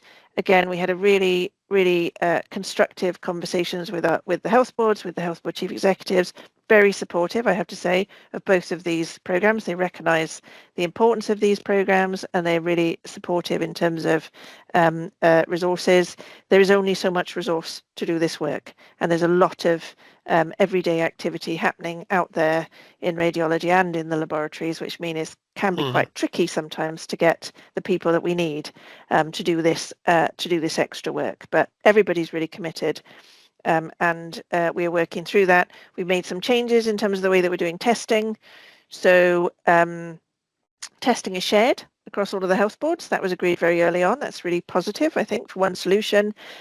Where a particular health board is able to do a bit more in terms of the testing, I'm going to call that BCU because they've been very proactive and actually have done really well in their testing and are offering now to do a bit more of the testing for some of the other health boards. Then we are looking at how we can do that more and use that kind of capacity where we have it. And really appreciate their stepping up. They've got a fantastic team up there. So we're looking at all the options in terms of how we get this across the line safely. The other point, probably just to pick up for committee members, is there are factors with the legacy solution. So colleagues will be aware the plan was to be completely migrated from the legacy solution by December 2025. That has moved to March 2026, and the supplier has supported us in that. We have some issues in the infrastructure on which the old system is running that in August 2026 could require us to make some pretty significant upgrades to the infrastructure. We would prefer not to be in that position. So investing in legacy is probably not somewhere we want to be. We think that it is perfectly doable to have migrated before that August cutoff. And that's what we'll be working with the health boards on. So obviously the aim was March, as I indicated. I suspect from the team now that the blood transfusion will push us into the next financial year, so into April, May time, we should be migrated well ahead of that August date. Okay, thanks, Michelle. Anybody got any question on LIMS, Michelle? No, you've given us a really comprehensive update there. Thank you, Michelle. Okay, no more questions, so let's move on. Thank you, Michelle. Let's go to Lee for GC Systems Framework, please. Thank you. So in terms of the framework agreement, and I think it relates to the transfer of services from Cegedem to IMPS and from IMPS into Optum. So progress continues on this program. The program looked at scaling recently to accelerate the progress. We can continue to deliver transformation from the Cegedem supplier to the Optum supplier at pace, covering at least 2 GP surgeries a week. I think everything is progressing at pace. The negotiations with the new supplier have all now been finalised, and that transfer of contract has occurred. So the new supplier is in place, and I think we have negotiated a position in terms of any deltas associated with service costs, and all of that has been agreed, and it is within our expected tolerances financially. I don't know whether Michelle's got anything to add to that from a commercial perspective, but I think everything is transferred, and we are happy with the situation. So the program continues to transfer the GP surgeries at pace now, with its targeted completion in, I believe it's still May. So we are progressing as expected, with good support from the supplier. So I don't know whether there's any questions on that, but apart from highlighting that it is as expected, we are progressing and delivering as we projected. Okay, thank you, Lee. Anybody got any questions? Lee, we've had copious briefings on this particular program and the why we've got to where we've got to. So good that we've now got to a stable position, and that we've got a clear path forward for getting all GPs onto the new system. So please pass on the committee's thanks to the team for all the good work that they've put into this particular issue we've had to deal with. Okay, let's move on to Sam. Sam, let's go to you for the Microsoft 365 Enterprise Agreement, cloud transition, and if we pull forward the integration hub, we could do your 3 updates in one go, and then even kind of have a clear run at the remaining items we've got then. So over to you, Sam. Yeah, thank you, David. I don't think I introduced myself last time. So I'm Sam Lloyd. I'm the Exec Director of Operations for DHCW. So the first one I'm going to talk about is the procurement of a new All Wales Enterprise Agreement with Microsoft. This covers the personal productivity and desktop tooling suites that everybody uses. So that's things like desktop operating systems, the Microsoft 365 suite, which includes email and Teams and Word and PowerPoint and all the things that we use day in, day out. So it really does underpin our ability to operate as a service or as a system. It doesn't include the Microsoft Cloud suite, so things like Azure, so the cloud hosting capabilities, those are procured separately. The benefits of us having a single enterprise agreement across Wales are that we can consolidate our buying power. It helps with collaboration because we're all in a single tenancy, so it's much easier for us to share information and connect on Teams and so on seamlessly. There's a lot of security benefits because we've got consistent security posture and security tooling across the whole estate. And we've also got the Microsoft 365 Centre of Excellence, which helps the system to adopt and get the best value out of the tools that we're procuring. Excuse me. So we currently have an enterprise agreement with Microsoft. This is a national All Wales contract. DHCW holds that contract on behalf of the system. Currently, current annual value of that is around 30 million. I think I'm right in saying that it's the biggest digital contract in NHS Wales. And we're currently 4 years into that arrangement. It was procured on a 3+1+1 arrangement. So we are in the first of those optional 1-year extensions. We do have the year 5 option if we choose to take it, but the current plan is to procure a new All Wales agreement by the end of June next year. The digital landscape has changed significantly during the lifetime of the current contract, so we've particularly seen the rise of AI with tooling like Copilot really becoming much more mature and usable, and we're seeing some benefits of using those things in proofs of concept and so on that we've been running. We've also seen enormous digital inflation during this time. So although the current CPI rate of inflation is about 3.8%, the current rate of digital inflation, according to some analysis that our finance team have done, is running at 11%. So it's very significant. So the challenge that we're facing really is to land a new enterprise agreement that gives us access to strategic technologies where we need them, but also crucially in the current financial situation is that it's affordable for the system, and we know that the financial outlook is not great at the moment. We have concluded a discovery exercise which has been working with all NHS Wales organisations to understand requirements going into this new enterprise agreement process. We've established a new task force and a project board, so we have governance in place to oversee. We have open negotiations with Microsoft. We have a business case under development, which we're expecting to conclude. Well, we expect to have a first draft of it ready by the end of this month. A lot of the timelines that we're working to are driven by the inter-organisational governance. So we've got to feed numbers into the financial planning cycle for next year, which is really starting now.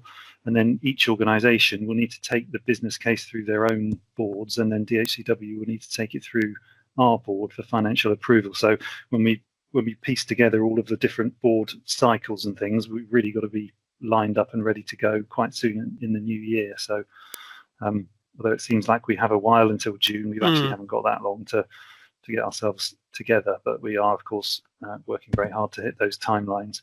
There's a lot of commercial sensitivities obviously, which I won't go into in this public committee, but that's an overview of the situation, so happy to take any questions. Okay, thanks Sam. Ruth. Thanks Sam. Diolch. I think, you know, obviously we're all supportive of this piece of work, and it looks like good progress is being made. So it's picking nits, but I didn't really understand why resources was amber green, particularly based on the comment in there, which seems to say we have provided sufficient resource for the programme. I just wondered if there was a wider underlying concern with stakeholder availability or our ability to continue to provide enough resource to the piece of work. But I'm not understanding from that comment that's in the highlight report. Yeah, thank you, Ruth. I think it's just to really flag that there is a huge amount of work that needs to be done to fully understand the requirements that we've got, and then I think to continue the process of iterating those requirements, because what we want and what we need and what we can afford might be very different things. So it's a case of it's the resources that we're going to all need to contribute across the whole system to make sure that we understand those three things and that we're able to feed them into the negotiations. We are working with an external partner who are helping us to do the discovery and to kind of scope our position. So I think at the moment we're okay. It's just to really flag that there is a significant ongoing resource requirement. Okay. Thanks, Sam. I can't see any other questions. So let's move on to the cloud transition programme, please. Thank you. So this is the programme which we're mobilising to migrate the majority of services from our on-premise data centres into commercial cloud. The reasons for this are several, really. We have done quite a lot of analysis, and we understand that the financial opportunities are certainly real, and that we could actually, it's not about cost reduction, but it is about cost avoidance. We can avoid significant hardware investment in data center equipment through migration to cloud, and also it's a crucial underpinnings of our transition to our new operating model, because it will enable much more rapid delivery of services through some of the capabilities that cloud produces around automation and self-service and so on. So really important bit of work, and really does underpin the transformation that we're looking to deliver as an organisation. The business case for this has been approved, as we've previously reported, and we are now mobilising the work. We're organised broadly into 3 work streams. So the first is around enablement. So that's making sure that the cloud environments are properly designed and that the landing zones and so on are built in such a way that they support those ambitions that I highlighted there.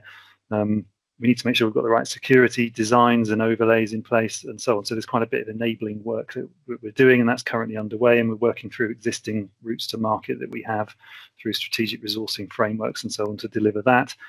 The second one is around the actual migration. So we need to pick stuff up and move it from data center to cloud, and there's an element of transformation in that as well. So we're in the process of going to market to procure a partner to work with us on that. And then the third part is a strategic transformation lot. So that is around the operating model work that we need to do, upskilling of our own teams, making sure that we've got the right self-service capabilities built in from scratch, and so on. So the majority of the work that that's underway at the moment is around bringing in the internal team that we're working with, and we made some really good progress there. We've established the core team. We've done quite a bit of recruitment to bring in a project lead, a number of architects in key domains, and so on. So that's forming up quite nicely, and then it's on shaping up those procurement lots. We've done an initial RFI, request for information from the market, on those, and we've had some good feedback from suppliers on how best to structure that activity. We're aiming to get the lot 2, which is the biggest of the lots, procured by by Q1 of the next financial year.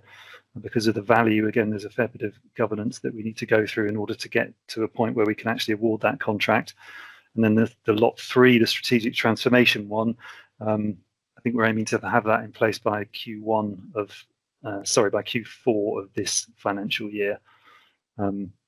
So really the rapid mobilisation of those suppliers is going to be key to actually getting work delivered quickly over the duration of the rest of the programme. We are seeing what we can do. We're doing some wave planning now to look at the order in which we might want to move services to cloud, and our aim is to do some of that work prior to awarding lot 2. So we hope to be able to do some of that with internal resources to get some quick wins and to give ourselves a bit of a head start. So, yeah, again, happy to take any questions. Thank you. Okay, thanks. Sam, any questions for Sam? Nope. Okay, I've got one, Sam, which is, have we got a clear funding line that goes beyond the end of the financial year? So in terms of all these work packages we've talked about, we can commit to them and get on with the work. We don't have any pause because of funding continuity. What's the position with regard to that? So the position when the business case was awarded or approved is that we were awarded 2 years of funding. So we are secure for the first 2 years. First 2 years. Yeah, but there's an 18-month checkpoint with Welsh Government where we will review the outcomes that we plan to deliver and just make sure that we're still on track. Right. And we've agreed the criteria with Welsh Government that we'll use to make that assessment. Okay, that's reassuring to know. Okay, lovely. Thanks for that. There's no more questions on cloud transition, so if you could finish off with the integration hub, that'd be helpful. Thanks.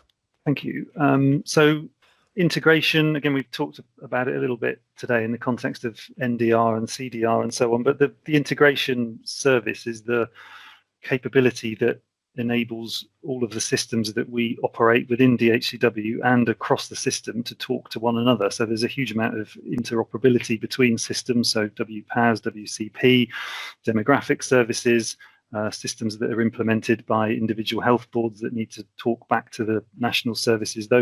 All of that activity, or a lot of it at the moment, happens through the integration platform.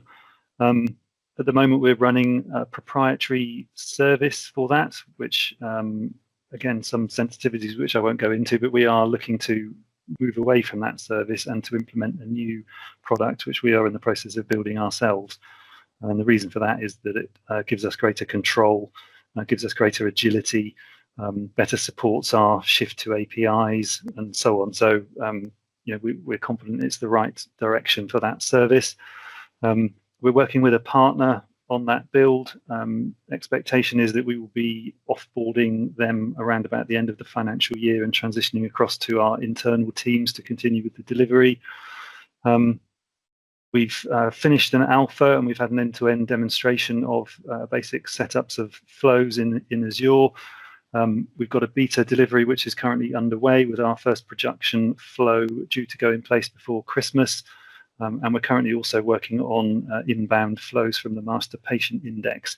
And we're very much running this as an agile project, so doing it as a set of, we've gone through the discovery, alpha, beta. We're running this as sprints and looking to deliver value through each iteration and each work package that we're running with the supplier. So it's also a really good opportunity to support our teams in developing new skills. So this is a really crucial part of the work as well. The integration service is under enormous pressure because of the centrality of it. Every piece of work that goes on across the system really is dependent on integration, and that is a bit of a bottleneck, so it slows things down, but it also puts huge pressure on the teams who are working in that space. So we're really trying to help them upskill, and also to help them to implement a platform that is more efficient and more scalable to take some of the pressure off.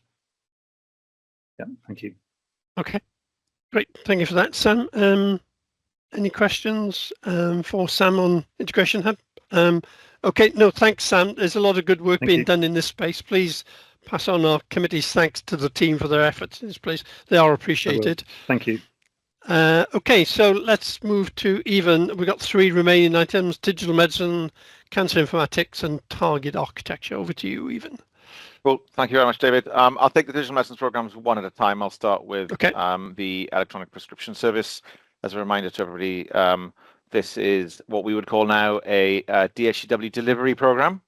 So it's a single contract, although it's not quite as clean as having a single contract, but it's DHCW which is driving this, working directly with primary care partners. And it is primarily focused at this point on primary care electronic prescription transfers and surfacing those into the NHS Wales app in order to take away the paper processing that we have at the minute. Huge in scale. There are 80 million prescriptions a year, making good progress on that. And there's some big numbers in terms of our progress so far, 7.5 million prescriptions, I think, so far.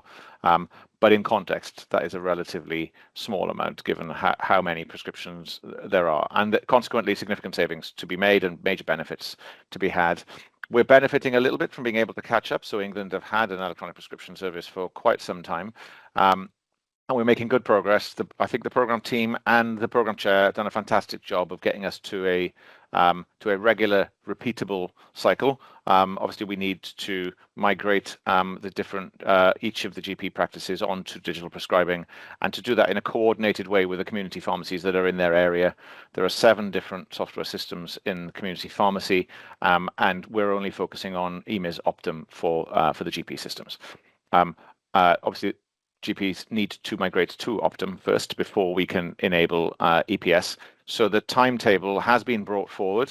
We are aiming to complete, as Lee said just earlier, the GP migration by May, June, and we're aiming to get EPS completely rolled out across all GPs in Wales by November of next year, which is around about a year sooner than was originally in the program. We've also trimmed quite a lot of the funding cost out of the program compared to the original plan. So this is well, it's very nice to be able to report on a program that we believe that we've got a high confidence. Never say high confidence, should I? A reasonable confidence will deliver ahead of time and significantly below budget. And I think it's a real credit to everybody who's been involved in this and the tight collaboration. And they've done such a good job, in fact, that several of them have been promoted and have found other roles elsewhere, which is one of the reasons that we're currently amber green on resourcing, for example. But as I said, there's a strong repeatable pattern there.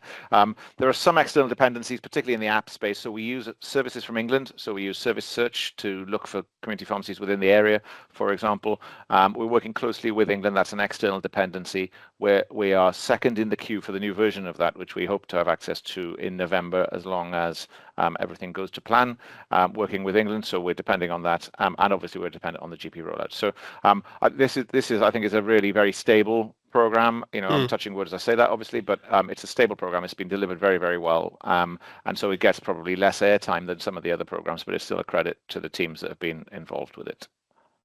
Great. Okay. Any questions on EPS? No. Okay. Maybe you can move on then. Oh, sorry, Marion, missed that. If I may, Chair, thank you. And diolch Ivan. Really good to hear that this is being rolled out and completion due a year early. So that's very, very good news indeed. There seems to be a lot of pressure on community pharmacies. It's what we're hearing across the piece, because largely the growth in demand from the public turning to community pharmacies. And I just wonder, in terms of the work on benefits realisation down the line, how will we be articulating that as we draw the project, the programme to a close? Yeah, we've been able to draw on a lot of the work that England have done, because England have had EPS for quite some time. The underlying logic of the time saved, the paper and carbon savings and the transport savings and a whole bunch of other things, we can draw on what they've done, and that is what we, and we've done that in a transparent way, showing where we're based on English assumptions and English modelling. The numbers do get quite large. The benefits accrue in terms of time saving out to GPs and community pharmacy. Mainly, there is time saving for NWSSP, which processes the paper ones. There are some other benefits as well, potentially, about a more rapid. These are not ones that are within the program scope, but there are opportunities, a more rapid payment cycle for community pharmacists, for example. So some drugs are quite expensive, and currently they have to pay out for those drugs, and then they reclaim through paper. So that's several weeks. When we're all digital everywhere, there's opportunities to compress that cycle, but that's not specifically within the scope of the program. I think the only thing that maybe I should have mentioned in my earlier update as well is that we're not yet clear about the continuing business as usual funding for the prescribing service. The Digital Priorities Investment Fund has funded it where it's got to, but that is not a business as usual recurrent funding model. So we're working with Welsh Government to understand what route, what the mechanism is. We have provided a business case. There is continued funding that is needed, not just for DHCW, but for NWSSP and for others as well. So we're just trying to clarify with Welsh Government what's the mechanism by which we secure that ongoing funding, because nobody want to be in a position of switching off EPS next year after we've completed rollout. But we have about a year to really bottom that out. The sooner the better, of course. But again, I'd say I've got a reasonable confidence we will find a way through. Yeah. Diolch. Okay, passing. Excuse me. Move on to the next item, please. Cool. So the next one is EPMA, Electronic Prescribing and Medicines Administration. This is a really different program in terms of its structure and makeup. This is the fourth of the types of programs that we have. We'd call this a support program. Each health board and Valindra are implementing electronic prescribing and med administration systems. They're doing that themselves directly. They have contracted from a common framework that DHCW set up, but they each contract directly. They are the authorities for that contracting. They're also funded directly by Welsh Government, not through DHCW in a coordinated way like some other historic programs, and so they're directly accountable to Welsh Government for their delivery on that. 6 of them have signed and completed their contracts. Cardiff has gone live. Cwm Taf is going live imminently this month, and Betsy will follow, and the others have plans through to March 2026 to at least get their first go lives. So we only have a support function, really. We run a community of knowledge. We run a learning mechanism. With the new digital governance, the DDAT Leadership Board, health boards are now starting to report directly to that in terms of progress on their EPMAs. They've never been accountable to the national programme or reported through it. Historically, there's been a sort of a blurring of DHCW reporting on the health board's performance as well as reporting on its own span of control, shall we say. I think that is still evident to some degree. We still provide a narrative on where the other organisations are. but I think there's more clarity in the governance now about their direct accountability to Welsh Government. From our perspective, the key thing is that they integrate with the shared medicines repository or the shared medicines record. That's up and running. Several of them are in test environment. Cardiff's supplier was not able to integrate on first go live earlier this year to the shared medicines repository. So at the moment, we don't have anybody, we don't have any organizations or suppliers, systems integrating in a production environment. We do have several in a test environment. We've got a reasonable confidence that that Better, the supplier in Betty Cadwaladr, and other health boards are on track to their go lives to be integrated with data exchange from go live. But there's still more work to be done with Nerve Centre, which is the supplier for Cardiff and for Cwm Taf Morgannwg. So from our perspective, the program is AMA Green and Green because it's doing all the things that are within the scope of DHCW. It's not our role to provide an assessment of where we are across the whole picture for all of the EPMA implementations in every organisation, but currently they're all reporting as being on track, or there or thereabouts on track in terms of their timetable with no significant slippages. Okay, that's good to hear. Okay, any questions for Evan on that note? Okay, so perhaps you could wrap up even with cancer informatics. I've got cancer, then I've got target architecture. So sorry, you have indeed. Yep. Yeah, so I'm wondering whether you can hear the trumpets singing. I'm wondering whether you can hear the Hallelujah chorus. Canisk will be familiar to all of you. Canisk is an almost antique product developed over 25 years ago, was read on the NHS Wales Risk Register from 2015 onwards as an unsupported legacy end-of-life product. The good news is that Canisk has been closed to new users. It's in archive mode, right? So there's no access for anybody since the 24th of October. So we were behind the original timetable on that. So initially we wanted to close the program at the end of March and then into July. Colposcopy is the element that is still alive or was maintained from July through into early October. Just to give you a sense of scale, there are only 130 users of the colposcopy element in Canisk as a system. We were planning to get to the 10th for the completion of the migration of all records and the backload, I suppose, of all records out of Canisk into WCP and WPAS.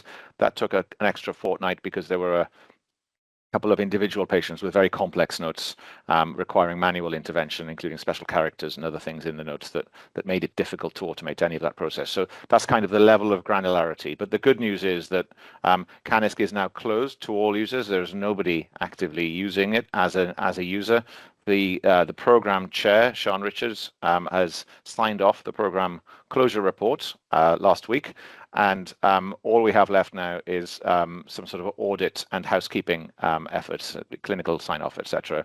And we believe that we're on track to fully and completely decommission Canisk on time for the revised timetable and milestones that we have by the end of this year. So that's an absolute, it's a celebratory achievement. There's a lot more to do on cancer in general. And we've moved that into a product model of working. It's with Sam and with Griff Williams and with the team in the single record product stack and in various other things. But so this program is probably best conceived of as decommission Canisk, and Canisk is now switched off, and unless there's something very unexpected that comes up from that auditing process, it will be decommissioned, which is fantastic news. It is indeed. Even I well remember the first briefing we had as new board members back in March 2020 on this legacy system that was a big risk to both us and the wider organisation. So great news on that. Can't see any hands up, so perhaps you could finish off with the national target architecture. Yeah, and I think that's quite a good segue actually, because Canisk is the most striking example of the consequences of technical debt that builds up in the system. And the work on national target architecture has identified other systems, not ones that are as clinically critical and clinically central as Canisk, not with that same level of clinical risk. But there are other systems that are as old as Canisk across the system, amongst the 1,500 or so products that are used across all of the health boards. So the work on target architecture is part of our effort to try to identify those challenges earlier, address them sooner, because the longer you leave them, the harder they get. And because the corporate memory and the understanding leaves, and sometimes products are so, or the language and the product is so beyond end of life, it's effectively a black box that you try to re-engineer from outside, which is what's made it so hard for CANISC. The target architecture project has been running at a real pace. We moved it to amber green because we needed more time to complete the draft of the target state architecture, which was one of the key deliverables of the contractor that we had, Channel 3. That was delivered at the end of October on the revised timetable. So I'd expect target architecture to move back up to green, I would hope, on that, because it is hitting its milestones. We are still seeing, I think the most valuable part of it all is the community of practice that's built around this, the engagement we're getting from architects across the whole of NHS Wales. There's a real enthusiasm and energy there. It was suggested they might want to step down to monthly meetings. They didn't want to do that. They wanted to maintain their close engagement. So the two things that we're moving into now, one is to take that draft target state architecture through a series of iterations to get to, if you like, a final draft architecture, which we aim to take to the DDAT Leadership Board in its January meeting. So through November and December, there will be meetings with stakeholders and leadership groups and digital directors inside the DHCW, across the system, etc., to take the actually really good work, I think, and comprehensive work that Channel 3 have done, but just to sort of do more assurance on that and more iteration. Alongside that, we will set up. We'll be commissioning an external partner to work on a strategic investment plan for us. That's the major deliverable for Q4. And the strategic investment plan is a high-level overview of the cost and sequencing of transition from current to target state architecture, out of which will come, no doubt, a long list of business cases that we need. And the sort of level of it would be, you need a device modernization program. You need a data migration program. You will need to replace your LIMS and your RISP. I'll see Michelle grimacing when we talk about LIMS 3 and RISP 2. But there's a contractual timetable that drives those. So you have to do those things. And that will map out for us at that strategic level over the next 3 to 5 years, both the size and the sequencing of what we need to do as a whole system. It's not an OBC. It's not a strategic outline case. To get to that point in the time we have available will be too much of a challenge. It's more of a framework through which we can then develop the different programs that we need, and then we can do things like apply the program typology to them in order to make sure that we're designing them in an optimum way, agreeing the governance arrangements, getting a clear policy direction from Welsh Government, etc., all within a kind of a coordinating framework. So it's really exciting work. It's getting a good, strong support from Welsh Government as well, and a very wide buy-in. Again, I think we're pleased with how that is going. I'll just take questions. And then if I could, I'd just like to say one other thing at the end. If I could just... Yeah, absolutely. Any questions on national target architecture? No, I do have one point I wanted to make, even on that. So there will be a significant ask in terms of the investment plan that you've talked about as a deliverable. One of the things that would help understand why that would be a good idea is if we were able to articulate what we're actually currently spending as a NHS body in Wales on maintaining the fragmented infrastructure we've got. If we have one system with one support contract, that would be a lot more efficient than several support contracts for different legacy systems with different suppliers. So there is a benefit to be had by moving to this, and I think it's quite, based on my previous experience of doing something similar in my former role in Rolls-Royce.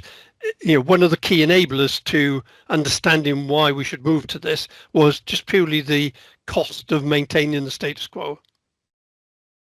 Well, absolutely, and there's a lot of embedded costs, and very often that's out of our control because we're locked into suppliers and systems, and they maybe change ownership, and we suddenly find increases in the charges that we are subjected to, I suppose, and the way that our current architecture interlocks makes it hard for us to move quickly off a particular product when suddenly the price goes up, for example. So yeah, definitely exposing those things. That there are, I think, health boards, as I said, have been very closely involved with this. Digital directors and their architecture teams have been very closely involved in this. We've been, I've really sought to reinforce that this is an all Wales national target architecture that does not jump to conclusions that everything should be national and centralised. It's an architecture which has to enable choices around whether you have one system across the whole of Wales or whether you have a system in each health board. And if you can't make those choices unless you've got an appropriate technical architecture that enables them, I guess, to allow multiple systems to run alongside each other and to share data. So there is, as you say, an additional cost to having many systems doing the same thing. There's a lot of fragmentation which has been exposed through the national target architecture. Sometimes, though, it may well be worth just absorbing that additional cost and overhead, and it's the business case that should explore that as an option, set out the choices that are available, and then you can make an informed choice about which route you want to go. So we're at the early stages, I think, of the target architecture, but it's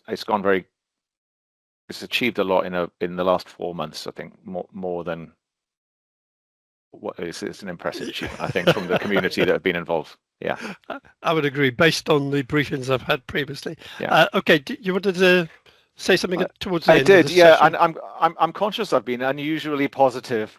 Right, so the that's okay to carry on in a positive mode. Yeah. For people who are viewing, so I can't help but be really proud of the NDR program, the DSPP program, and in fact the way that the whole of DHCW and NHS Wales have collaborated over the last 4 to 6 months. It's been a really intense period. We've got a lot of scrutiny from Welsh Government, new governance. We're in escalated measures, and I wouldn't want anybody to think that that's come easy. That has been really, really, really difficult and really challenging, and teams have really had to lean in, and we have seen some impressive collaborative behaviors under pressure and a willingness for people to work together and to compromise and to move to single positions. It's and sometimes that's been really, really hard. So I just want to sort of reflect that Michelle has taken the some of the tougher stuff, right? LIMS and RISP and WICIS, which are very difficult, and so I've really enjoyed being able to present on several programs that are going well, but they're going well because of the effort that's been put in by the teams behind. And I just really wanted to emphasize that in case somebody's listening in and thinking, oh well, that's all a bit whizzy, isn't it? It's only that way because of the effort that so many people are putting into it. Yeah, no, I would concur with your thoughts there, Ivan. So thank you for making those comments. Okay, so just for note then, the update on NDR, DSPP, and sorry, I forgot the other one we did earlier. Those were covered in our deep dive session, and we as a committee have been asked to note the update on these major programs managed by DHCW. So with that, I'll bring this section of the agenda to a close and move to item 5.2, which is the corporate risk register. And for that, I'm going to hand over to Chris. Yeah, Chair. I'm going to run through the corporate risk report, and I'm going to take some of the highlights and headline messages from the corporate risk trending analysis, which is included as a presentation. I'm not going to go through the presentation, but I will just pick out a few points.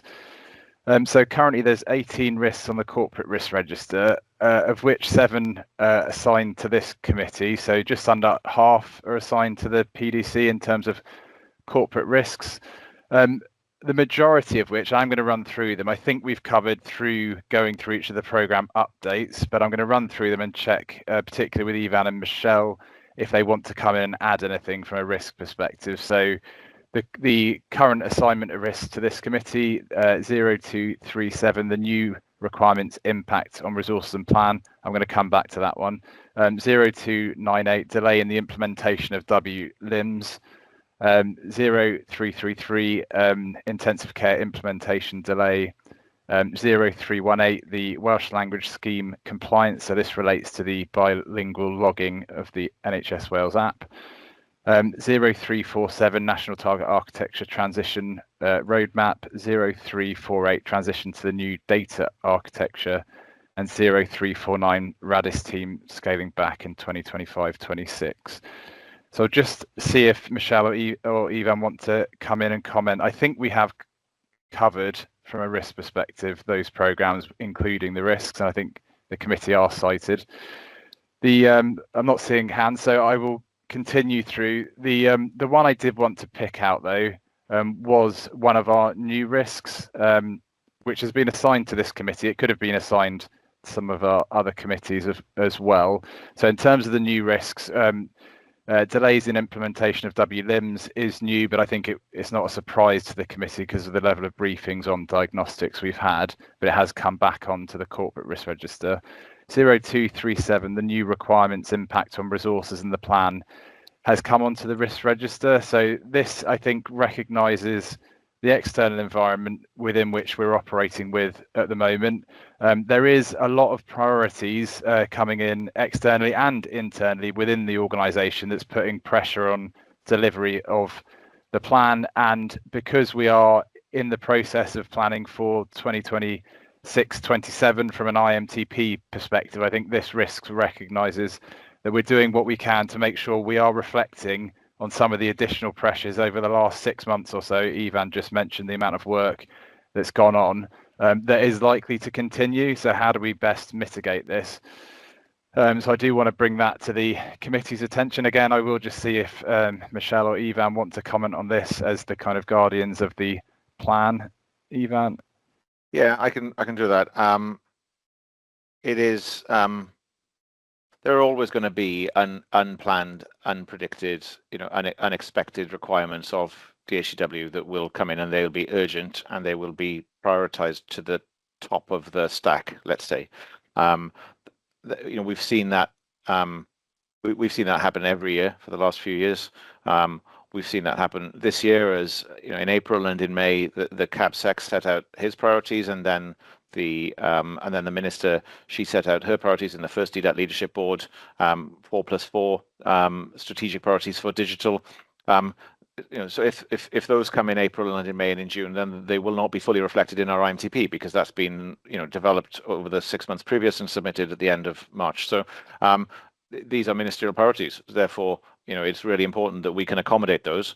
And sometimes there'll be things that are imposed on health boards that they need to meet, that they need from us. And goalposts will inevitably move as things evolve. So there's a in theory, we say, well, our roadmap is full.